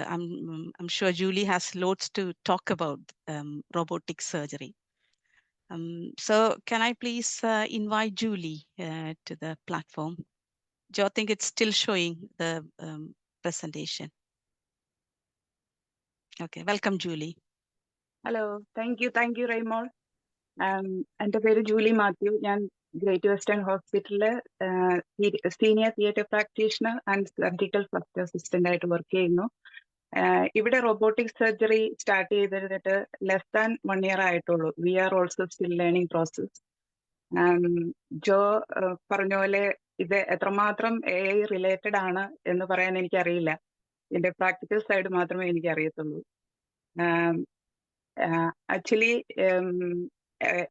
ഏതൊരു സാധാരണ മലയാളിയെ പോലും പോലെ റോബോട്ടിക് സർജറി എന്ന് കേട്ടപ്പോ ആൻഡ്രോയിഡ് കുഞ്ഞപ്പനെയും മറ്റേ ശ്രീകണ്ഠൻ നായർ സാറിന്റെ കുഞ്ഞിരാമനെയൊക്കെ ഓർത്തോണ്ടാണ് ഞാൻ ട്രെയിനിങ്ങിന് പോയത്. ഓർഡർ ഒക്കെ കൊടുത്താൽ മതി, പണിയെല്ലാം അവർ ചെയ്തോളൂ എന്ന് വിചാരിച്ച്. പക്ഷെ ട്രെയിനിങ് അറ്റൻഡ് ചെയ്തപ്പോഴാണ് മനസ്സിലായത് ഇതല്ല റിയാലിറ്റി എന്നുള്ളത്. ഞങ്ങളുടെ റോബോട്ടിക് മെയിൻലി ആയിട്ടുള്ളത് 3 ബെഡ് സൈഡ് യൂണിറ്റ്, ഒരു കൺസോളും ആണ്. കൺസോളിൽ സർജൻ ഇരുന്നിട്ട് അത് ഒരു ബിഗ് മോണിറ്റർ ആണ്, അതിൽ ജോയിസ്റ്റിക് ഉണ്ട്. അത് ഉപയോഗിച്ച് ബെഡ് സൈഡ് യൂണിറ്റിലുള്ള റോബോട്ടിന്റെ ഹാൻഡ് കൺട്രോൾ ചെയ്യുകയാണ് ചെയ്യുന്നത്. അപ്പം മെയിൻലി ഇത് 2 സർജൻസ് ജോബ്, ഒരാള് ബെഡ് സൈഡ് ഇരുന്ന് ചെയ്താൽ മതി. അപ്പം ലെസ് മാൻ പവർ ആണ്. അതാണ് മെയിൻ യൂസ് ആയിട്ട് തോന്നുന്നത്. പിന്നെ lengthy procedures, of course, it will be physically demanding for all the surgeons. Due to long standing and tiredness, it will affect the surgery as well. So it's much better they can sit in front of the console and control the surgery. That's physically better for them as well. പിന്നെ വേറൊരു ഉപയോഗം എന്ന് വെച്ചാൽ laparoscopic surgery normally 2D ആണ്, 2 dimension. But robotic surgery 3 dimension ആണ്. അതുകൊണ്ട് more precise and accurate and it's A better quality for the surgery as well. പിന്നെ വേറെ ഒരു ഇൻട്രസ്റ്റിംഗ് ആയിട്ടുള്ള ഫാക്ടർ എന്ന് വെച്ചാൽ സെയിം ലാപ്രോസ്കോപ്പി കീ ഹോളിൽ തന്നെയാണ് റോബോട്ടിക് ഇൻസ്ട്രുമെന്റ് ഇടുന്നതെങ്കിലും അത് ലാപ്രോസ്കോപ്പി സർജറി ഇൻസ്ട്രുമെന്റ് ഉള്ളി 2-way ആക്ഷൻ ആണ് ഉള്ളത്. പക്ഷെ ഇത് 360 റൊട്ടേഷൻ ഉണ്ട്. So it's improve the access to the hard to reach parts, so they can do a more inventive procedure in an easy way. Of course, for patients, it's less painful and less blood loss. So hospital stay will be short, and they can return to their normal activity very quickly. And because of it's a small cut, you don't need to cut large abdominal wound or anything, so it's less infection as well. So rehabilitation will be quicker, and they can come back to their normal life quickly because the disruption of the normal structure is very less. Around 1 year less ആയിട്ടുള്ളൂ ഇവിടെ തുടങ്ങിയിട്ടെങ്കിലും ഞങ്ങൾ successfully 80 robotic surgery complete ചെയ്തു so far. Mainly use ചെയ്യുന്നത് colorectal cancer surgeries, gynaecology and urology സർവീസിനാണ്. ഇപ്പോൾ upper GI start ചെയ്തിട്ടുണ്ട് recent. പിന്നെ ഇത് ഒത്തിരി അറൗണ്ട് സ്പേസ് കൂടുതലായിട്ട് അക്കോമഡേറ്റ് ചെയ്യുന്നില്ല. It's easy to move, easy to store, easy to manipulate. പിന്നെ as an SFA surgical first assistant ഞങ്ങളാണ് ബെഡ് സൈഡിലിരുന്ന് റോബോട്ടിന് ഇത് ഇൻസ്ട്രുമെന്റ് എക്സ്ചേഞ്ച് ചെയ്യുന്നത്, അവരുടെ ഏത് ഇൻസ്ട്രുമെന്റ് മാറ്റുന്നുള്ളതെന്നും ഫീഡ് ചെയ്തൊക്കെ ചെയ്യുന്നത്. So we are still in the learning process. So I don't know. I cannot really say deeply about the AI connection to the robot. But I'm still looking forward to the surgery in the robotic world. Thank you. Thank you Julie. നമുക്ക് ഒരു നല്ലൊരു insight തന്നതിന് ഈ robotic surgery പറ്റി. And all the very best. Thank you. ഇനി ഒരു കുറച്ച് automation സൈഡിനെ പറ്റി സംസാരിക്കാനായിട്ട് നമ്മുടെ കൂടെ ജിതിൻ ഭാസ്കരനുണ്ട്. He's head of automation. He's based in London. Jitin will give us some overview with some case studies as well. I'm sure you'll be interested to hear from Jitin. Welcome, Jitin. Yeah, thank you. Thank you, Raimol. Thank you, Viju sir. ഈ ഒരു അവസരം തന്നതിൽ ഞാൻ share ചെയ്യാം screen.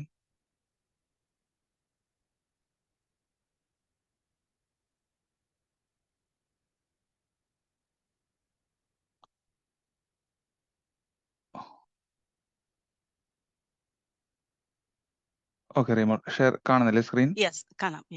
Okay yeah അതെ. ഇപ്പം artificial ഇന്റലിജൻസിനെ പറ്റി already മുന്നേ കുറെ പേര് പറഞ്ഞു. മേ ബി ജോയ് സാറും റേമോളും ഡോക്ടേഴ്സും ഒക്കെ പറഞ്ഞു. ഞാൻ അതിനെപ്പറ്റി കൂടുതൽ അങ്ങനെ ഡിസ്കസ് ചെയ്യുന്നില്ല. ഇനി മുന്നോട്ട് നമ്മൾ ഓട്ടോമേഷനെ പറ്റി ഇപ്പൊ റേമോള് പറഞ്ഞു, ഇതിപ്പം നേരത്തെയും പറഞ്ഞു റോബോട്ടിക്സ് എന്നുള്ള കാര്യങ്ങള്. ഞാൻ അന്നേരം കുറച്ചും കൂടിയും ആർട്ടിഫിഷ്യൽ ഇന്റലിജൻസിനെ കൂടുതൽ പറയാണ്ട് എങ്ങനെയാണ് റോബോട്ടിക് പ്രോസസ് ഓട്ടോമേഷൻ, അതായത് RPA എന്ന് പറയും നമ്മള്.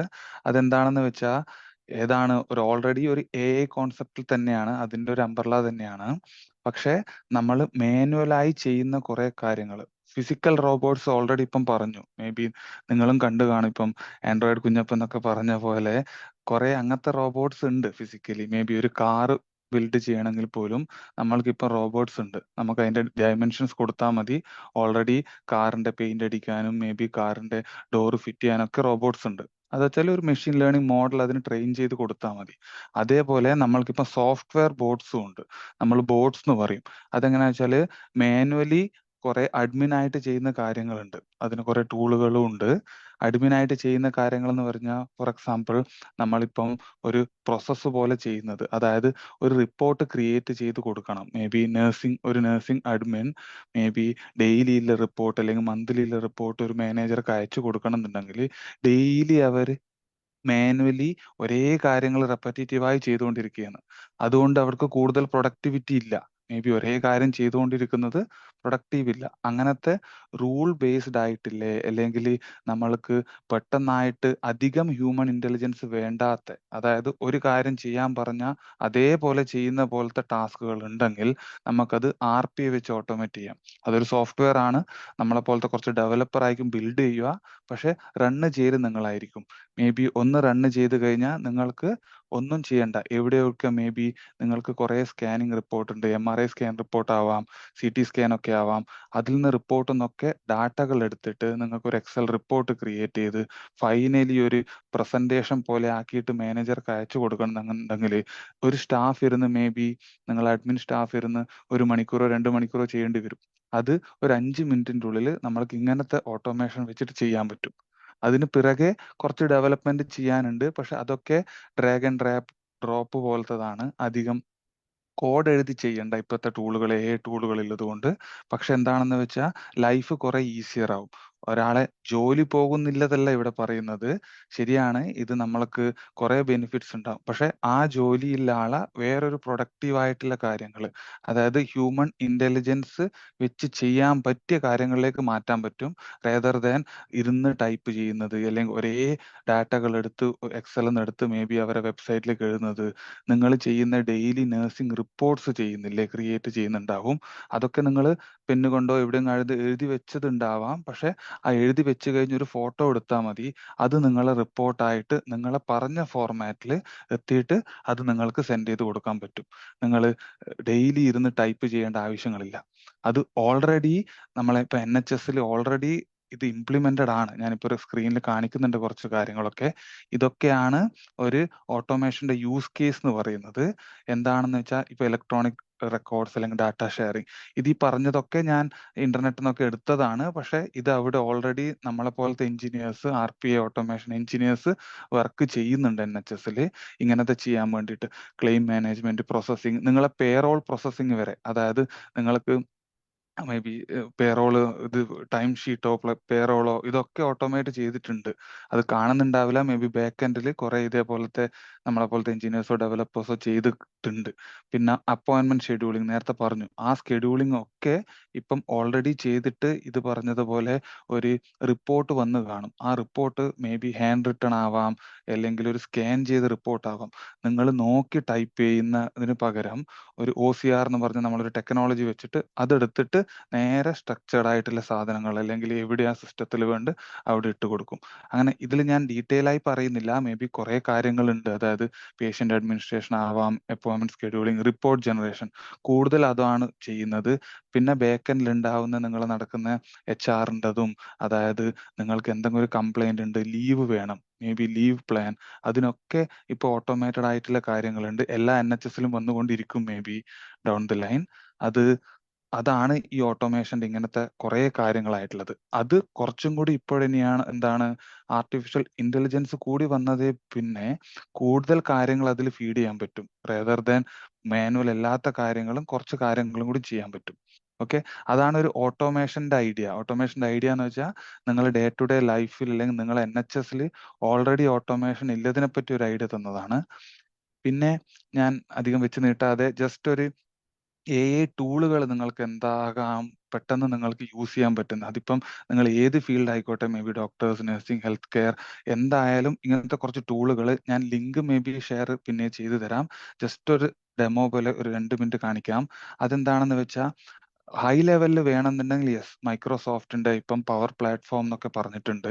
പക്ഷെ ഈ പറഞ്ഞതൊക്കെ power automate, power apps, power BI, ഇതൊക്കെ നമ്മൾക്ക് കുറച്ച് ടെക്നിക്കൽ സ്കില്ല് വേണ്ടി വരും. മേ ബി കുറച്ചൊരു കമ്പ്യൂട്ടർ നോളജ്, ബേസിക് നോളജ് അല്ല, കുറച്ചും കൂടി വേണ്ടി വരും. അത് നിങ്ങളെ ഡേ ടു ഡേ ലൈഫിൽ നിങ്ങൾക്ക് അത് പഠിച്ചെടുക്കാനോ അതിന്റെ ടൈമോ അതിന്റെ സിറ്റുവേഷൻ ആയിരിക്കില്ല ഇപ്പോഴ്.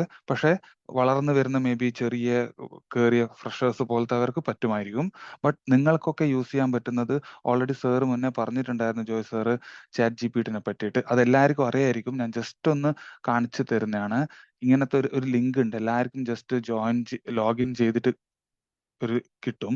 അത് മേ ബി നിങ്ങൾക്കിപ്പം വേണമെന്നുണ്ടെങ്കിൽ, ഫോർ എക്സാമ്പിൾ ഞാനിതാ ഒരു പെർഫോമൻസ് റിപ്പോർട്ട് ക്രിയേറ്റ് ചെയ്ത് തരണേ നഴ്സിംഗ് ഫീൽഡിൽ എന്ന് ചോദിച്ചു കഴിഞ്ഞ് ജസ്റ്റ് എൻ്റർ അടിച്ചാൽ മതി.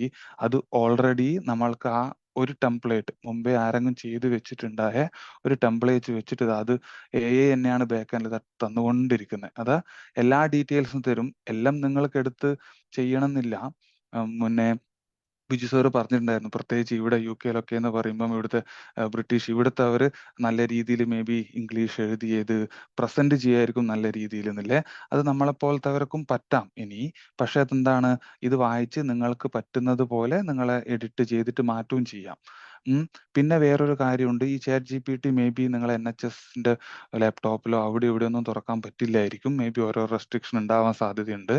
അങ്ങനെയാണെങ്കിലും പോലും ഞാൻ ജനറലി പറയുന്നത്, മേ ബി ജോയ് സാർ പറഞ്ഞ പോലെ കുട്ടികൾക്ക് പറഞ്ഞു കൊടുക്കാനോ റിപ്പോർട്ട് ക്രിയേറ്റ് ചെയ്യാനോ, പ്രത്യേകിച്ച് സാധാരണ നേരത്തെ സാറ് പറഞ്ഞ പോലെ ഒരു മലയാളിയുടെ ഒരു ജസ്റ്റ് ഒരു ഫസ്റ്റ് ഒരു ഇതായിരിക്കും മേ ബി, അതായത് ഇംഗ്ലീഷിലെ കമ്മ്യൂണിക്കേഷനിലെ ഇംഗ്ലീഷിലെ വൊക്കാബുലറി, നമ്മൾക്ക് കൂടുതൽ ഇംഗ്ലീഷ് എഴുതാൻ പറ്റില്ല, സംസാരിക്കാൻ പറ്റുമായിരിക്കും. ബട്ട് നമ്മളോട് ഇപ്പോഴും ഒരു എസ്സേ എഴുതാൻ പറഞ്ഞാൽ നമ്മൾ ചിലപ്പോൾ അത് 1 മണിക്കൂർ എടുക്കുമായിരിക്കും, 5 മിനിറ്റ് സാധാരണ എടുക്കുന്ന സമയത്ത്. അങ്ങനത്തെ സമയത്ത് നമ്മൾ ഇനീഷ്യലി ChatGPT ഉപയോഗിച്ച് കഴിഞ്ഞു കഴിഞ്ഞാൽ നമുക്കൊരു ഐഡിയ കിട്ടും. അതിനുശേഷം പിന്നെ നമ്മൾ വൊക്കാബുലറി മെല്ലെ മെല്ലെ മെല്ലെ നമുക്ക് ടെംപ്ലേറ്റ് മാറ്റിയിട്ട് ചെയ്യാൻ പറ്റും. അങ്ങനത്തേനൊക്കെ ഇത് യൂസ് ചെയ്യാം കുട്ടികൾക്കും, അല്ലെങ്കിൽ നമ്മളെ മൊബൈലിലും യൂസ് ചെയ്യാം ഇതായിട്ട്. അതൊന്ന് ChatGPT എന്ന് പറഞ്ഞ അറിയുമായിരിക്കും എല്ലാവർക്കും. ഞാൻ ലിങ്ക് പിന്നീട് തരാം. പിന്നെ ക്വിൽ ബോട്ട് എന്ന് പറഞ്ഞതൊന്നുണ്ട്. അതിപ്പോ നമ്മൾക്ക് ഉണ്ടാവുന്നതാണ് ഈ ഗ്രാമറിന്റെ കുറച്ച് പ്രശ്നങ്ങൾ. ആ ഗ്രാമർ പ്രശ്നങ്ങൾ വേണമെന്നുണ്ടെങ്കിൽ അതിന് നമ്മൾക്ക് വേറെയും ഇതുണ്ട്.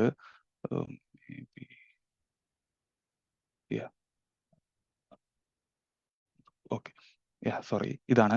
അതിവിടെ ഇപ്പം നമ്മൾ ഒരു ജസ്റ്റ് സിമ്പിൾ ആയിട്ടുള്ളത് look forward to work with you, നമ്മൾ അങ്ങനെ ഒന്ന് പറയുന്നു വെച്ചോ. പക്ഷെ നമ്മൾ കോമൺ ആയിട്ട് യൂസ് ചെയ്യുന്നതാണ്. പക്ഷെ അതിൽ വരെ നമ്മൾ ഇതിൽ തെറ്റുണ്ടെന്നല്ല, നല്ല ഗ്രാമർ എന്താണെന്ന് വെച്ച് കഴിഞ്ഞാൽ അതിവിടെ താഴെ കാണിച്ചു തരും നമ്മൾക്ക് വലിയൊരു I look forward working with you എന്നാണ്. അതൊക്കെ നമുക്ക് അറിയുന്നതായിരിക്കും. പക്ഷെ ഒരു വട്ടം നമ്മളിങ്ങനെ പഠിച്ചു കഴിഞ്ഞാൽ മേ ബി നെക്സ്റ്റ് ടൈം അത് വരില്ല. അങ്ങനത്തെ ചെറിയ ചെറിയ കാര്യങ്ങൾക്ക് നമുക്ക് ഗ്രാമാറ്റിക്കൽ കുറെ കുട്ടികൾക്കായാലും നമ്മളെ കുട്ടികൾക്ക് പറഞ്ഞു കൊടുക്കാൻ, അല്ലെങ്കിൽ എന്തെങ്കിലും എവിടെയെങ്കിലും ഒരു റിപ്പോർട്ട് സബ്മിറ്റ് ചെയ്യണമെന്നുണ്ടെങ്കിൽ സെമിനാറോ വെബിനാറോ എന്തെങ്കിലും ഉണ്ടെങ്കിൽ നമുക്ക് ഇവിടെ ഈക്വൽ ബോട്ട് എന്ന് പറഞ്ഞ ഇതിൽ സൈറ്റിൽ പോയിട്ട് നമുക്ക് ഗ്രാമർ ചെക്ക് ചെയ്യാം. ഈ പറഞ്ഞതൊക്കെ ഫ്രീ ആണ്, ഇതിന്റെ ആവശ്യങ്ങളൊന്നുമില്ല. പിന്നീട് ഉള്ളത് എന്താണെന്ന് വെച്ചാൽ ഒരു ഗാമ ആപ്പ്. ഇത് ആവാം മേ ബി. എങ്ങനെയാണെന്ന് വെച്ചാൽ ഒരു പ്രസന്റേഷൻ ക്രിയേറ്റ് ചെയ്യണം നമ്മൾക്കെന്ന് വിചാരിച്ചോ. ആ പ്രസന്റേഷൻ ക്രിയേറ്റ് ചെയ്യണമെങ്കിൽ തന്നെ നമ്മൾ എന്താ മുന്നേ ചെയ്യുക, മേ ബി PPT എടുക്കും. നമുക്ക് PPTയിൽ അത്ര മേ ബി അത്ര ഇതുണ്ടാവണമെന്നില്ലെങ്കിൽ നമ്മൾ മേ ബി ആരെങ്കിലും ഒരു സഹായം എടുക്കും. അത് അങ്ങനെയായിരിക്കും നമ്മളൊരു PPT ഒക്കെ ക്രിയേറ്റ് ചെയ്യുന്നത്. പക്ഷെ അതിന് പകരം നമ്മൾ ഓൾറെഡി വെബ്സൈറ്റ് ഇപ്പം ടൂളുകളുണ്ട്. ആ ടൂളുകളിൽ പോയിട്ട് ജസ്റ്റ് ഇപ്പം നമ്മളിപ്പം ഡിസ്ക്രൈബ് എന്താണ് വേണ്ടത് എന്ന് ചോദിച്ചാൽ, ഞാനിപ്പം നേരത്തെ പോലെ ഒരു പെർഫോമൻസ് റിപ്പോർട്ട് വേണം, അതേപോലെ ഡോക്യുമെന്റും ക്രിയേറ്റ് ചെയ്യാം, വെബ്സൈറ്റും ക്രിയേറ്റ് ചെയ്യാം. മേ ബി നിങ്ങളൊരു ചെറിയൊരു മേ ബി അങ്ങനെയല്ല, വേറൊരു ചെറിയ ബിസിനസ് പോലെയല്ല, എന്ത് വേണമെങ്കിലും നിങ്ങൾക്ക് തന്നെ ഒരു വെബ് പേജ് വേണമെന്ന് വെച്ചോ. നിങ്ങളെ ബ്ലോഗുകളൊക്കെ എഴുതാനൊക്കെ ഉണ്ടെങ്കിൽ ജസ്റ്റ് ക്രിയേറ്റ് ചെയ്യാം. ഓൾറെഡി എല്ലാം ഫ്രീ ആയിട്ടുള്ളതാണ്. പ്രസന്റേഷൻ ജനറേറ്റ് ഓൺലൈൻ എന്ന് ചെയ്ത് കഴിഞ്ഞാൽ ഓൾറെഡി ഇത് കണ്ടേക്ക്, ഓൾറെഡി അവർ ഔട്ട്ലൈൻ തന്നു കഴിഞ്ഞു. ഇതൊക്കെ വെച്ചിട്ടുള്ള ഒരു PPT ഞാൻ ക്രിയേറ്റ് ചെയ്ത് തരാം. നിങ്ങൾക്ക് എഡിറ്റ് ചെയ്യേണ്ട ഓപ്ഷനും ഉണ്ട് ഇതിൽ. നമ്മൾക്ക് അതിനെപ്പറ്റി കൂടുതൽ അറിവില്ലെങ്കിൽ പോലും നമ്മൾ ഇതെടുക്കണം. ഇതിൽ നിന്ന് കിട്ടും. ഇല്ലെങ്കിൽ എന്താണ്, നമ്മൾ ആരെങ്കിലും മുന്നേ പ്രസന്റ് ചെയ്ത് അവരെ റെഫറൻസ് എടുത്ത് അത് കോപ്പി ചെയ്ത് അത് എഡിറ്റ് ഒക്കെ ചെയ്യണ്ടേ? അതിന് പകരം നമുക്ക് ഓൾറെഡി ഇല്ല തന്നെ ടൂളുകളുണ്ട്. ഇതും ഒന്ന് യൂസ് ചെയ്ത് നോക്കാം. അതേപോലെ ഡോക്യുമെന്റും ആണ്. ഒരു കോൺട്രാക്ട് ലെറ്റർ നമുക്ക് ക്രിയേറ്റ് ചെയ്യണം. മേ ബി ഒരു റിപ്പോർട്ടോ ഒരു എന്തെങ്കിലും ഒരു സ്കൂളിൽ ആവശ്യമുള്ളതോ എന്തുണ്ടെങ്കിലും ഇവിടെ ഉണ്ട്. ഇതേപോലെ ഇതിപ്പം പിന്നെ ഗൂഗിളിന്റെ ജെമിനി എന്ന് പറഞ്ഞ ടൂളും വന്നിട്ടുണ്ട്, AI കുറെ ഫീച്ചേഴ്സ് വെച്ചിട്ട്. പിന്നെ കുറെ പേർക്ക് ഉണ്ടാവും ഇപ്പം PDF ഉണ്ടാവും. ആ PDF നമ്മൾക്കൊന്ന് എഡിറ്റ് ചെയ്യണമായിരുന്നു. മേ ബി നിങ്ങളെ സിഗ്നേച്ചർ ഒന്ന് ആഡ് ചെയ്യണം, അല്ലെങ്കിൽ ഒരു PDF തന്നു, അതിൽ നിങ്ങളെ വീട്ടിൽ സ്കാനർ ഇല്ല, നിങ്ങൾക്ക് മേ ബി ഒരു ഫോട്ടോ എടുത്തിട്ട് അത് ഇതിലേക്ക് ആഡ് ചെയ്യാൻ പറ്റും സിഗ്നേച്ചർ, അല്ലെങ്കിൽ എന്തെങ്കിലും ഒരു പേര് നിങ്ങൾ ആഡ് ചെയ്യണമെന്നുണ്ടെങ്കിലും, അല്ലെങ്കിൽ ഒരു എന്തെങ്കിലും ഒരു ഡാറ്റ ഉണ്ട്, ആ ഡാറ്റ എഡിറ്റ് ചെയ്യണമെന്നുണ്ടെങ്കിൽ നിങ്ങൾ എന്താ ചെയ്യുക, അത് വേർഡ് പോയി ആദ്യം കൺവേർട്ട് ആക്കിയൊക്കെ ചെയ്യണം. അതൊന്നും വേണ്ട. ഒന്ന് PDF അപ്ലോഡ് ഇതിലേക്ക് ചെയ്ത് കഴിഞ്ഞാൽ PDF എഡിറ്റർ എന്നുള്ള ഓപ്ഷൻസും ഉണ്ട്. അതേപോലെ കുറെ ടൂളുകൾ ഇവിടെ ഉണ്ട്. മേ ബി ഒരു റെസ്യൂം, മേ ബി നഴ്സിംഗ് ആവാം, മേ ബി ഏതെങ്കിലും അഡ്മിൻ സ്റ്റാഫിന് നല്ലൊരു റെസ്യൂമെ വെച്ച് ഇത് ചെയ്യണമെന്ന് വിചാരിച്ചോ. മേ ബി അത് GPT-4 വെച്ചിട്ടാണ് സാർ പറഞ്ഞ പോലെ ലേറ്റസ്റ്റ് വേർഷൻ വെച്ചിട്ട് അവർ നമ്മൾക്ക് പറഞ്ഞു തരും, ഇങ്ങനെ ഒരു റെസ്യൂം ആക്കിയാൽ നല്ലതാണ്. അത് നിങ്ങളെ ജസ്റ്റ് ഒരു റെസ്യൂമിന്റെ സിമ്പിൾ ആയിട്ട് അപ്ലോഡ് ചെയ്താൽ മതി, അതൊക്കെ തരും. അതേപോലെ കുറെ ബുക്സ് വേണം പഠിക്കാനോ ഇതോ ഡൗൺലോഡ് ചെയ്യാനുണ്ട്, PDF ഡ്രൈവ് ഉണ്ട്. പിന്നെ ഓരോരോ കോണ്ടന്റ് വേണമെന്നുണ്ടെങ്കിലും ഇങ്ങനത്തെ കുറെ മേ ബി 200-ൽ പരം സൈറ്റുകളുണ്ട്. ഞാൻ ജസ്റ്റ് ഒരു ഓവർവ്യൂ തന്നതാണ്. മേ ബി ഹെൽപ്ഫുൾ ആവുമെന്ന് വിചാരിക്കുന്നു. ഇങ്ങനത്തെ ഇത് ലിങ്ക് വേണമെന്നുണ്ടെങ്കിൽ അത് മേ ബി ഇതിന് ശേഷം അയച്ചു തരാം. Okay, thank you Raimol.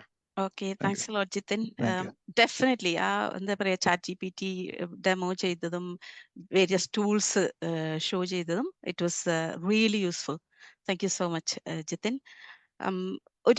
ഒരാളെ കൂടെ ഞാൻ ഞങ്ങളുടെ ടീമിൽ നിന്ന് ഇൻവൈറ്റ് ചെയ്യുന്നു. ഇപ്പോൾ എല്ലാവർക്കും അറിയാം AI പ്ലാറ്റ്ഫോമിൽ ഒരുപാട് AI യൂസ് ചെയ്തിട്ട് എനിക്ക് തോന്നുന്നു കോവിഡ് ടൈമിലാണെന്ന് തോന്നുന്നു നിയർലി 50,000 പേഷ്യൻസിന് NHS-ൽ അവര് ഇടയ്ക്ക് ഭയങ്കര ചെസ്റ്റ് ഇഷ്യൂസ് ആയിരുന്നല്ലോ കോവിഡിന്റെ മെയിൻ ആയിട്ടുണ്ടായിരുന്നത്. അപ്പോൾ എക്സ്റേസും പിന്നെ അതുപോലെ പിന്നെ എന്താണ് ചെസ്റ്റ് സ്കാൻസും ഒക്കെ ഒരുപാട് അനലൈസ് ചെയ്തിട്ട് അന്ന് മെഡിക്കൽ സ്റ്റാഫിന്റെ ഷോർട്ടേജ് ഒക്കെ ഉണ്ടായ സമയത്ത് ഒരുപാട് ഹെൽപ്ഫുൾ ആയിരുന്നു AI generated reports from using scans and X-rays and things like that. So ആ റേഡിയോളജി ഡിപ്പാർട്ട്മെന്റിൽ nearly more than 35 years work ചെയ്യുന്ന ഒരു എക്സ്പീരിയൻസ്ഡ് പേഴ്സൺ നമ്മുടെ കൂടെയുണ്ട്. He's working in Great Western Hospital, Swindon, in radiology department. I'm inviting Worky from Swindon to talk about radiology department, how they use AI technologies and things like that. Worky, can you please unmute yourself? You're on mute. Thank you.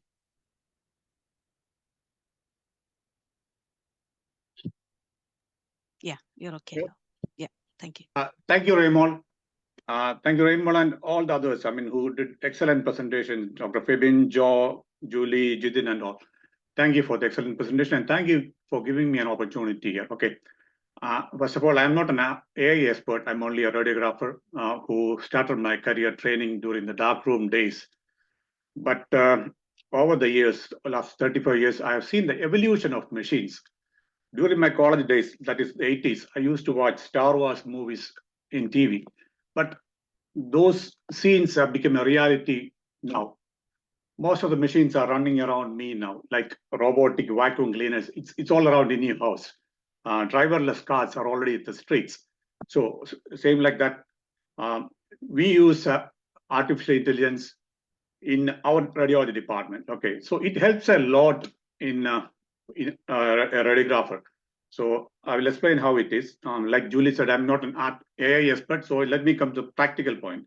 So mainly it helps in positioning. So I'm just quoting an example. Dr. Febin is sending Raymond for a chest X-ray to my department. Raymond comes to the receptionist, mark your attendance. The machine gets the information. We have a couple of rooms. The machine knows everything about Raymond now. Your name, date of birth, where you live, your clinical data, everything is in the machine. So what I do is I have to identify you. Okay, I check your name and date of birth, everything. Identify you. Then I have a remote like this. I press OK. So the machine makes some robotic movements, set up a distance. Okay, we use different distance for each organs.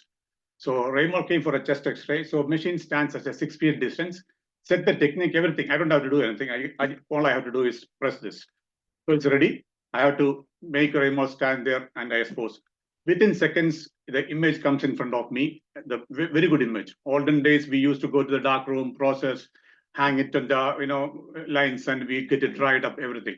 Now, the machines knows which is the best thing. So there's no more, very rarely we have repeat X-rays or anything like that. So we have less repeats, less radiation for the patient, etc., etc., etc. So the second part, other than positioning, is post-processing part. So the machine does everything. We don't have to do anything manually.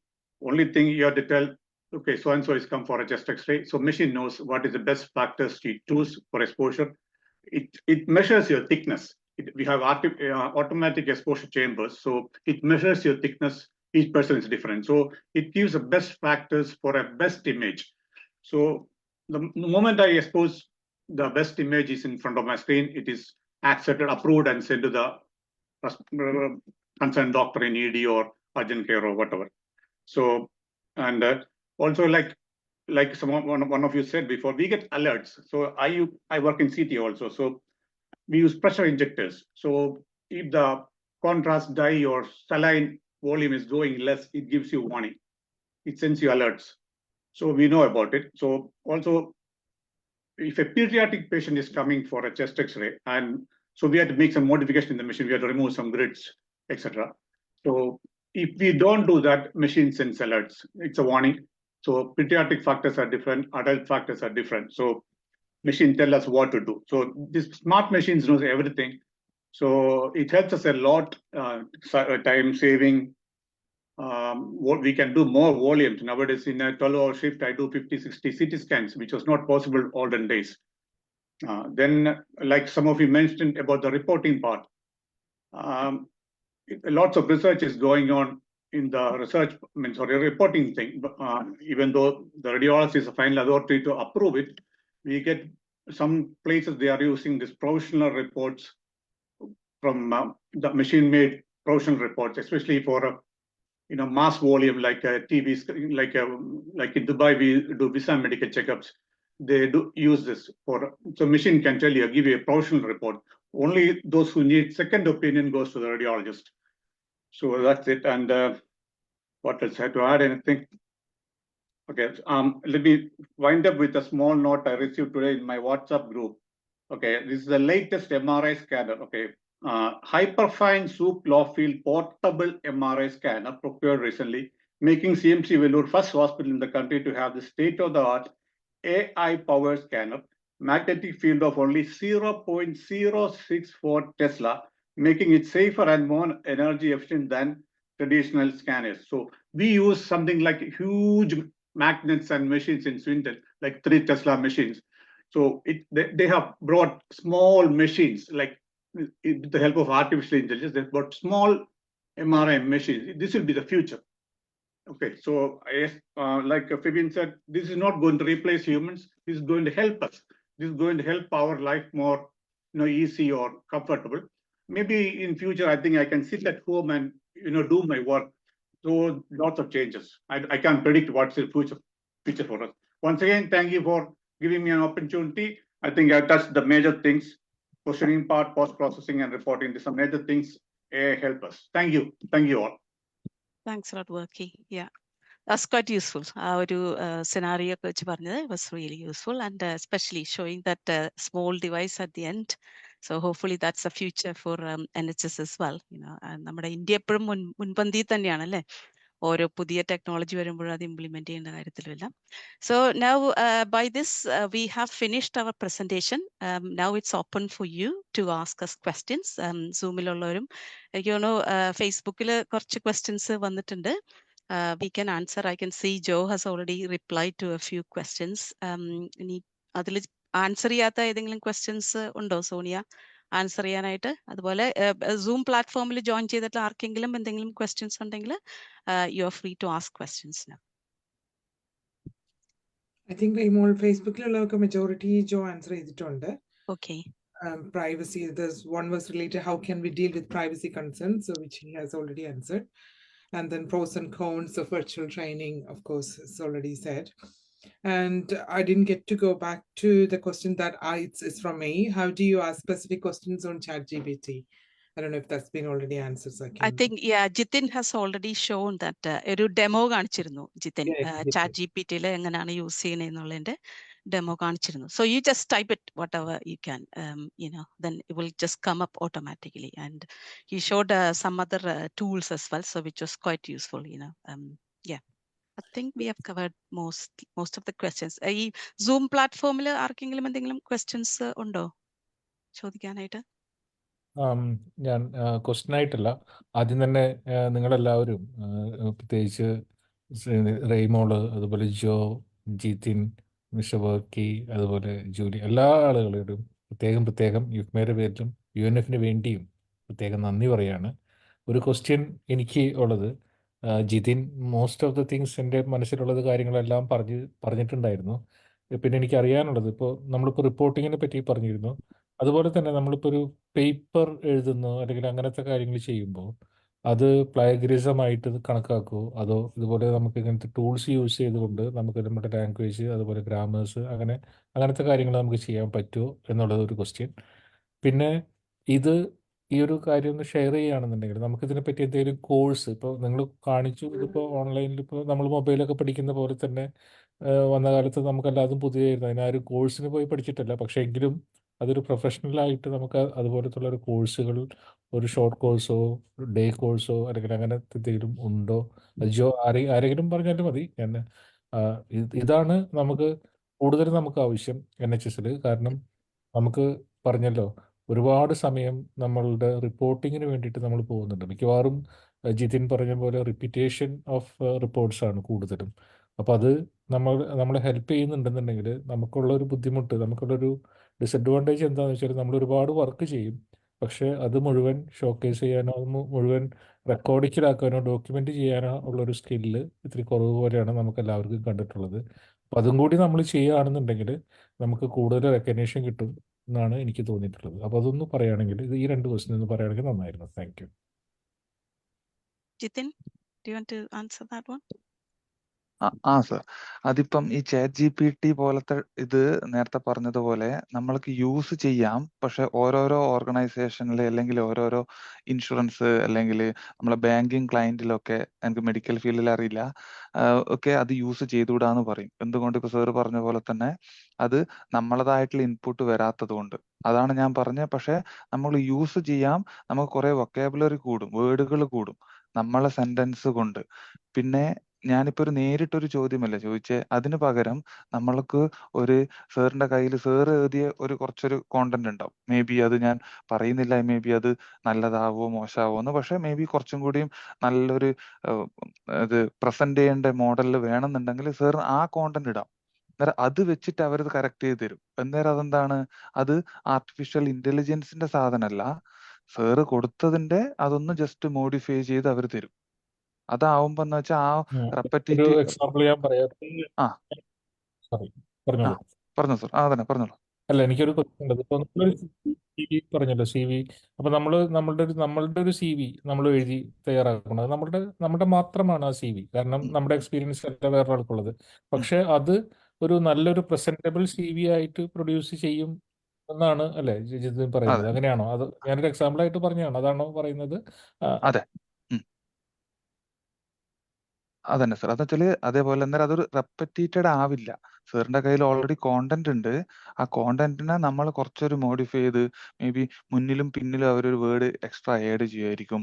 May be ഒരു നല്ലൊരു template പോലെ design തരുമായിരിക്കും. അതാവുമ്പം അത് repeated ആവില്ല. അതായത് already AI മോഡലിൽ ഇല്ല സാധനമായിരിക്കില്ല, കുറച്ച് മോഡിഫിക്കേഷൻ മാത്രമേ ഉള്ളൂ. അതുകൊണ്ട് അത് വെച്ചിട്ട് മേ ബി നമ്മളൊരു സെമിനാർ ഒരു പ്രസന്റേഷൻ സ്ഥലത്ത് പോകുമ്പം അത് റിജക്ട് ചെയ്യാൻ ചാൻസ് കുറവാണ്.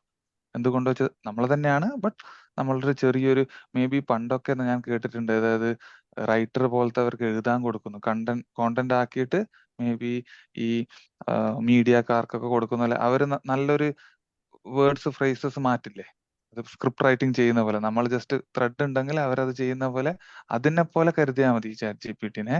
നിങ്ങൾ തന്നെ കോണ്ടന്റ് എഴുതി ഇടുക, ബട്ട് അത് ഒന്ന് മോഡിഫൈ ചെയ്ത് നല്ലൊരു രീതിയിലാക്കി എടുത്തരും. അങ്ങനെ യൂസ് ചെയ്യാം. ഓക്കെ, താങ്ക് യു ആ, വെരി മച്ച്. ആ, താങ്ക് യു ഓൾ. അതുപോലെ പിന്നെ ജിതിൻ ട്രെയിനിങ്ങിനെ പറ്റിയും കൂടെ ഒന്ന് പറയും. കറക്റ്റ്. അതെ, ട്രെയിനിങ്ങിന് ഇല്ലത് ഇപ്പം ജനറേറ്റീവ് AI എന്നൊക്കെ ജെൻ AI എന്നൊക്കെ പറഞ്ഞിട്ട് കുറെ മൈക്രോസോഫ്റ്റിൻ്റെതായാലും കുറെ ടൂളുകൾ, കുറെ ട്രെയിനിങ്ങുകളുണ്ട്. ആ ട്രെയിനിങ്ങുകളിൽ എന്താണ്, നമുക്ക് ഇതിനെ പറ്റിയിട്ട് ഒരു ഐഡിയ കിട്ടും എന്താണെന്നുള്ളത്. പിന്നെ കുറെ ഫ്രീ ടൂൾസ് ഉണ്ട്. ഇപ്പൊ ഈ ടൂളുകളെ യുഗം തന്നെയാണ്. ഇനിയിപ്പോ എല്ലാം ടൂളുകൾ കൊണ്ട് നമ്മൾ എങ്ങനെ ആ ടൂൾ ഉപയോഗിക്കണം എന്ന് പഠിച്ചു കഴിഞ്ഞാൽ നമുക്കത് സ്പീഡായിട്ട് മുന്നോട്ട് പോകും. അങ്ങനത്തെ ടൂളുകളിലെ കുറച്ച് കോഴ്സുകളും ഉണ്ട്. ഫോർ എക്സാമ്പിൾ ഇപ്പം ഓട്ടോമേഷൻ ചെയ്യേണ്ടത്, ഇപ്പം നമ്മൾ ചെയ്തുകൊണ്ടിരിക്കുന്നതും റിപ്പോർട്ട് സാർ പറഞ്ഞില്ലേ, അതേപോലെ ക്ലിപ്പ് ബോർഡ് AI എന്നൊക്കെ കുറച്ചുണ്ട്. അത് കുറച്ച് ടെക്നിക്കൽ ആണോ ചോദിച്ചാൽ ടെക്നിക്കൽ അല്ല. ഇപ്പൊ സാർ മൊബൈൽ എക്സാമ്പിൾ പറഞ്ഞ പോലെ നമ്മളും ഒരിക്കലും വിചാരിച്ചില്ല, ഇപ്പൊ എൻ്റെ ആയാലും എൻ്റെ അച്ഛനും അമ്മയും ഒക്കെ മൊബൈൽ യൂസ് ചെയ്യുന്നത് ഞാൻ ആ കാലത്ത് വിചാരിച്ചിട്ടുണ്ടായിരുന്നു. ഇപ്പൊ അവര് നമ്മളെങ്ങാട്ട് എക്സ്പേർട്ടാണ് വാട്സപ്പിലും അതിലും ഇതൊക്കെ. അതേപോലെ ഇതിനും കോഴ്സുകൾ ഉണ്ട്. അതിന് കുറച്ച് ഡീറ്റെയിൽ ആയിട്ടാണ്. മേ ബി അതിൻ്റെതും റെയ്മോൾ അന്ന് നമ്മൾ പറഞ്ഞതുപോലെ മേ ബി ഒരു സെഷൻ വേണമെങ്കിൽ എടുക്കാം, ഇല്ലെങ്കിൽ നമ്മൾ ആ ഡോക്യുമെന്റ് ക്രിയേറ്റ് ചെയ്തിട്ട് തരാം. ഏത് ഫ്യൂച്ചർ എന്താ കോഴ്സ് ചെയ്യാൻ പറ്റുന്നില്ലേ, കോഴ്സുകളുണ്ട്.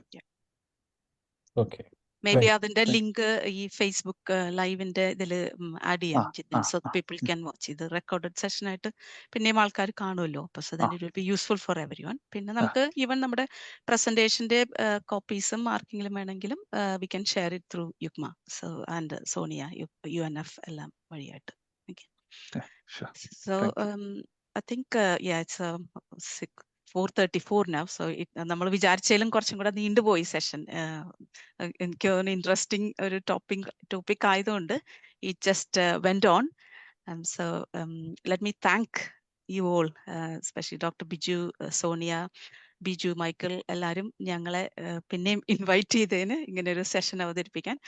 ഇത് അവതരിപ്പിക്കേണ്ടി വന്നതുകൊണ്ട് ഞങ്ങൾക്കും ഞങ്ങളുടെ ആ ഒരു നോളജ് ഒന്ന് റിഫ്രഷ് ചെയ്യാനും കുറെ കൂടെ ഡീപ്പായിട്ട് സ്റ്റഡി ചെയ്യാനും ഉള്ള ഒരു ചാൻസ് കിട്ടി. ജിതിൻ പറഞ്ഞതുപോലെ ഇനി ആർക്കെങ്കിലും കൂടുതൽ ഇൻട്രസ്റ്റ് ഉണ്ടെങ്കിൽ ഇതിനെപ്പറ്റി അറിയാനായിട്ട് we are ready to do some advance kind of thing. കുറച്ച് അഡ്വാൻസ്ഡ് ആയിട്ട് പോകുമ്പോൾ എല്ലാവർക്കും അത് it's not everyone's cup of tea. ആർക്കെങ്കിലും താല്പര്യം ഉണ്ടെങ്കിൽ അറിയിക്കുക. അപ്പോൾ once again, thank you so much for inviting us to deliver this webinar. And I would like to thank ബാക്കി ഞാൻ ലാസ്റ്റ് മിനിറ്റിലും പറഞ്ഞിട്ടും നമ്മുടെ ടീമിൽ ജോയിൻ ചെയ്ത doctor Febin, Julie and Varkey, നല്ലൊരു പ്രാക്ടിക്കൽ എക്സ്പീരിയൻസ് എല്ലാവരുമായിട്ട് ഷെയർ ചെയ്തതിനും എസ്പെഷ്യലി ഫോർ അസ്. ഞങ്ങൾക്ക് ഇതിൻ്റെ തിയററ്റിക്കൽ പാർട്ടേ അറിയുള്ളൂ. ആ ഒരു എന്താ പറയുക, ഹാൻഡ്സ് ഓൺ എക്സ്പീരിയൻസ് എക്സ്പ്ലെയിൻ ചെയ്യാന്ന് പറഞ്ഞാൽ അതൊരു വലിയ കാര്യമാണ്. അത് ഞങ്ങൾക്കും കുറച്ച് കൂടുതൽ ഇൻസൈറ്റ് കിട്ടി അതിൽ. So thank you so much. Thank you. Thank you. Thank you Reymol. ഇതൊരു ഗ്രേറ്റ് ടീം വർക്കാണ്. Already doctor Biju thank you പറഞ്ഞു. പക്ഷെ നിങ്ങൾ ഇത്രയും പേര് ഒന്നിച്ച് ഇതിന്റെ പുറകിലെടുത്ത എഫേർട്ട് ഇമാജിൻ ചെയ്യാവുന്നതാണ്. എത്രത്തോളം കമ്മ്യൂണിക്കേഷൻ നടന്നു കാണും. അത്രയും പവർ പോയിന്റ് എല്ലാം നിങ്ങൾ ഇവിടെ പ്രിപ്പയർ ചെയ്ത് പ്രസന്റ് ചെയ്തു. വളരെ യൂസ്ഫുൾ ആയിരുന്നു അത്. ഒരുപാട് കമന്റുകൾ ചാറ്റിൽ വന്നിട്ടുണ്ട്. പിന്നെ എനിക്കൊരു റിക്വസ്റ്റ് ഉള്ളത്, ഇനി ഇപ്പൊ തന്നെ നിങ്ങൾ ഒരുപാട് സമയം ഇതിന് ഇൻവെസ്റ്റ് ചെയ്തു. ഇപ്പൊ മുന്നോട്ട് എപ്പോഴെങ്കിലും സമയമുള്ളപ്പം ഇതിന്റെ ആ technical side, how to use, ഇപ്പൊ ഫോർ എക്സാമ്പിൾ Lumen 5 ഇപ്പൊ നമ്മൾ പറഞ്ഞു എത്രയും ഫാസ്റ്റ് ആയിട്ട് കണ്ടന്റ് ക്രിയേറ്റ് ചെയ്യാം, നമുക്ക് ഷോർട്ട് വീഡിയോസിലൂടെ മെസ്സേജ് ഡെലിവർ ചെയ്യാന്നുള്ളത്. അപ്പൊ how do you do that? ഒരു ഡെമോ പോലെ ഷെയർ ചെയ്ത് ചെയ്യാൻ പറ്റുവാണെങ്കിൽ അത് വലിയ ഉപകാരമായിരിക്കും. So that's a practical aspect of it. How do apply? എനിക്ക് തോന്നുന്നു അത് ഹെൽത്ത് മാത്രമല്ല, എല്ലാ ഫീൽഡിലുള്ളവർക്കും അത് യൂസ്ഫുൾ ആയിരിക്കും. പിന്നെ ആ ക്വസ്റ്റ്യൻ ഡോക്ടർ ബിജു നേരത്തെ ചോദിച്ചത് എൻ്റെ ഒരു ലിസ്റ്റിലും കൂടെ ഇരുന്നായിരുന്നു. ഈ പ്ലേജറിസം അത് എഡ്യൂക്കേഷൻ ആൻഡ് ട്രെയിനിങ്ങിൽ ഒത്തിരി കൺസേണിങ് ആയിരുന്നു ഇനീഷ്യലി ഇത് ഇൻട്രൊഡ്യൂസ് ചെയ്തപ്പോൾ. കാരണം അക്രഡിറ്റഡ് പ്രോഗ്രാം എല്ലാം അസൈൻമെന്റ്സ് ഉണ്ടല്ലോ, 3000, 10,000, 15,000 ഒക്കെ SS സബ്മിറ്റ് ചെയ്യുമ്പോൾ യെസ് നമ്മൾ ടൈപ്പ് ചെയ്യുന്നത് പ്രൊഡ്യൂസ് ചെയ്തു വന്നു, നമ്മൾ എഴുതിയ കാര്യങ്ങൾ തന്നെ മോഡിഫൈ ചെയ്തു വന്നു. പക്ഷെ അതിനകത്ത് സെർട്ടൺ പെർസെൻറ്റേജ് ഓഫ് സിമിലാരിറ്റി വന്നു അത് മാർക്കിംഗ് വന്നപ്പം. അപ്പൊ അതൊരു ക്വസ്റ്റ്യൻ ആയിരുന്നു, ഹൗ ഡു വി ടേക്ക്? കാരണം നമ്മൾ Turnitin എന്ന് പറഞ്ഞ സോഫ്റ്റ്വെയർ ആണ് ഉപയോഗിക്കുന്നത് ഈ പ്ലേജറിസം നോക്കുവാനായിട്ട്. അപ്പൊ അതിലൊരു 20% വരെ അക്സെപ്റ്റബിൾ ആണ്. കാരണം അത് നമ്മൾ റെഫറൻസ് എടുക്കുമ്പോഴൊക്കെ നമുക്ക് വേർഡ്സുകൾ റിപ്പീറ്റഡ് ആയിട്ട് വരുമല്ലോ സിമിലർ ആയിട്ട്. അപ്പൊ അതൊരു കൺസേൺ ആയിരുന്നു. പക്ഷെ ഇതുവരെ അതിനൊരു സൊല്യൂഷൻ ആയിട്ട് വന്നിട്ടില്ല. ഇങ്ങനെ നമ്മൾ കമ്പയർ ചെയ്ത് നോക്കും, ഒരുപാട് സിമിലാരിറ്റി ഉണ്ടെങ്കിൽ then we will have A discussion with candidate individual ആയിട്ട്. അങ്ങനെ ഒരു സ്റ്റേജിലാണ് നിൽക്കുന്നത്. പക്ഷെ ലൈക്ക് യു സെഡ്, നമുക്കത് കൺവിൻസിങ് ആണ്. പക്ഷെ സംടൈം ഇതൊരു വറിയുമാണ്, ഇതെന്താണ്, ഇത് ശരിക്കും അവരുടെ തന്നെ സെൽഫ് എഫേർട്ട് ആണോ എന്ന് നമുക്കൊരു ക്വസ്റ്റ്യൻ വരുന്നുണ്ട് സെയിം ടൈമിൽ. അപ്പൊ I thought I would just share that. But thank you once again. So like I said, yeah, ഫ്യൂച്ചറിൽ കുറച്ചുകൂടെ പ്രാക്ടിക്കൽ ആസ്പെക്ട്സും കൂടെ വരുവാണെങ്കിൽ it would be very useful. Things like podcasting, അതും ഇപ്പോൾ ഒത്തിരി ഉപയോഗിക്കുന്നുണ്ട് എഡ്യൂക്കേഷൻ ആൻഡ് ട്രെയിനിങ്ങിൽ. അപ്പം those things could have been useful as well. So, thank you. Thank you. Enough. Thank you so much. Thank you. Before we go, we wish you all the very best. നിങ്ങളുടെ upcoming UNF-ന്റെ conference വരുന്നുണ്ടല്ലോ. So അതിന് ഞങ്ങളുടെ എല്ലാ വിഷസും. Hope everything goes well. Have a good time and thanks once again. Thank you. Before എല്ലാവരും പോകുന്നതിന് മുമ്പായിട്ട്, ഞാൻ Sony UNF-ന്റെ president ആണ്. ഈ കമ്മിറ്റിയിലുള്ള ഇപ്പൊ ഇവിടെ വന്നിരിക്കുന്ന എല്ലാവരെയും ഞങ്ങളുടെ ന്യൂ നേഴ്സ് ഡേ സെലിബ്രേഷനിലേക്ക് സഹർഷം സ്വാഗതം ചെയ്യുന്നു. പിന്നെ താങ്ക്സ് ഫോർ ഇതിൻ്റെ അകത്ത് വന്നിട്ടുള്ള പ്രസന്റ് ചെയ്ത എല്ലാവർക്കും താങ്ക്സ് പറയുന്നു. Thank you. Bye. Thank you. Bye. Thank you very much. Sayane. Thanks.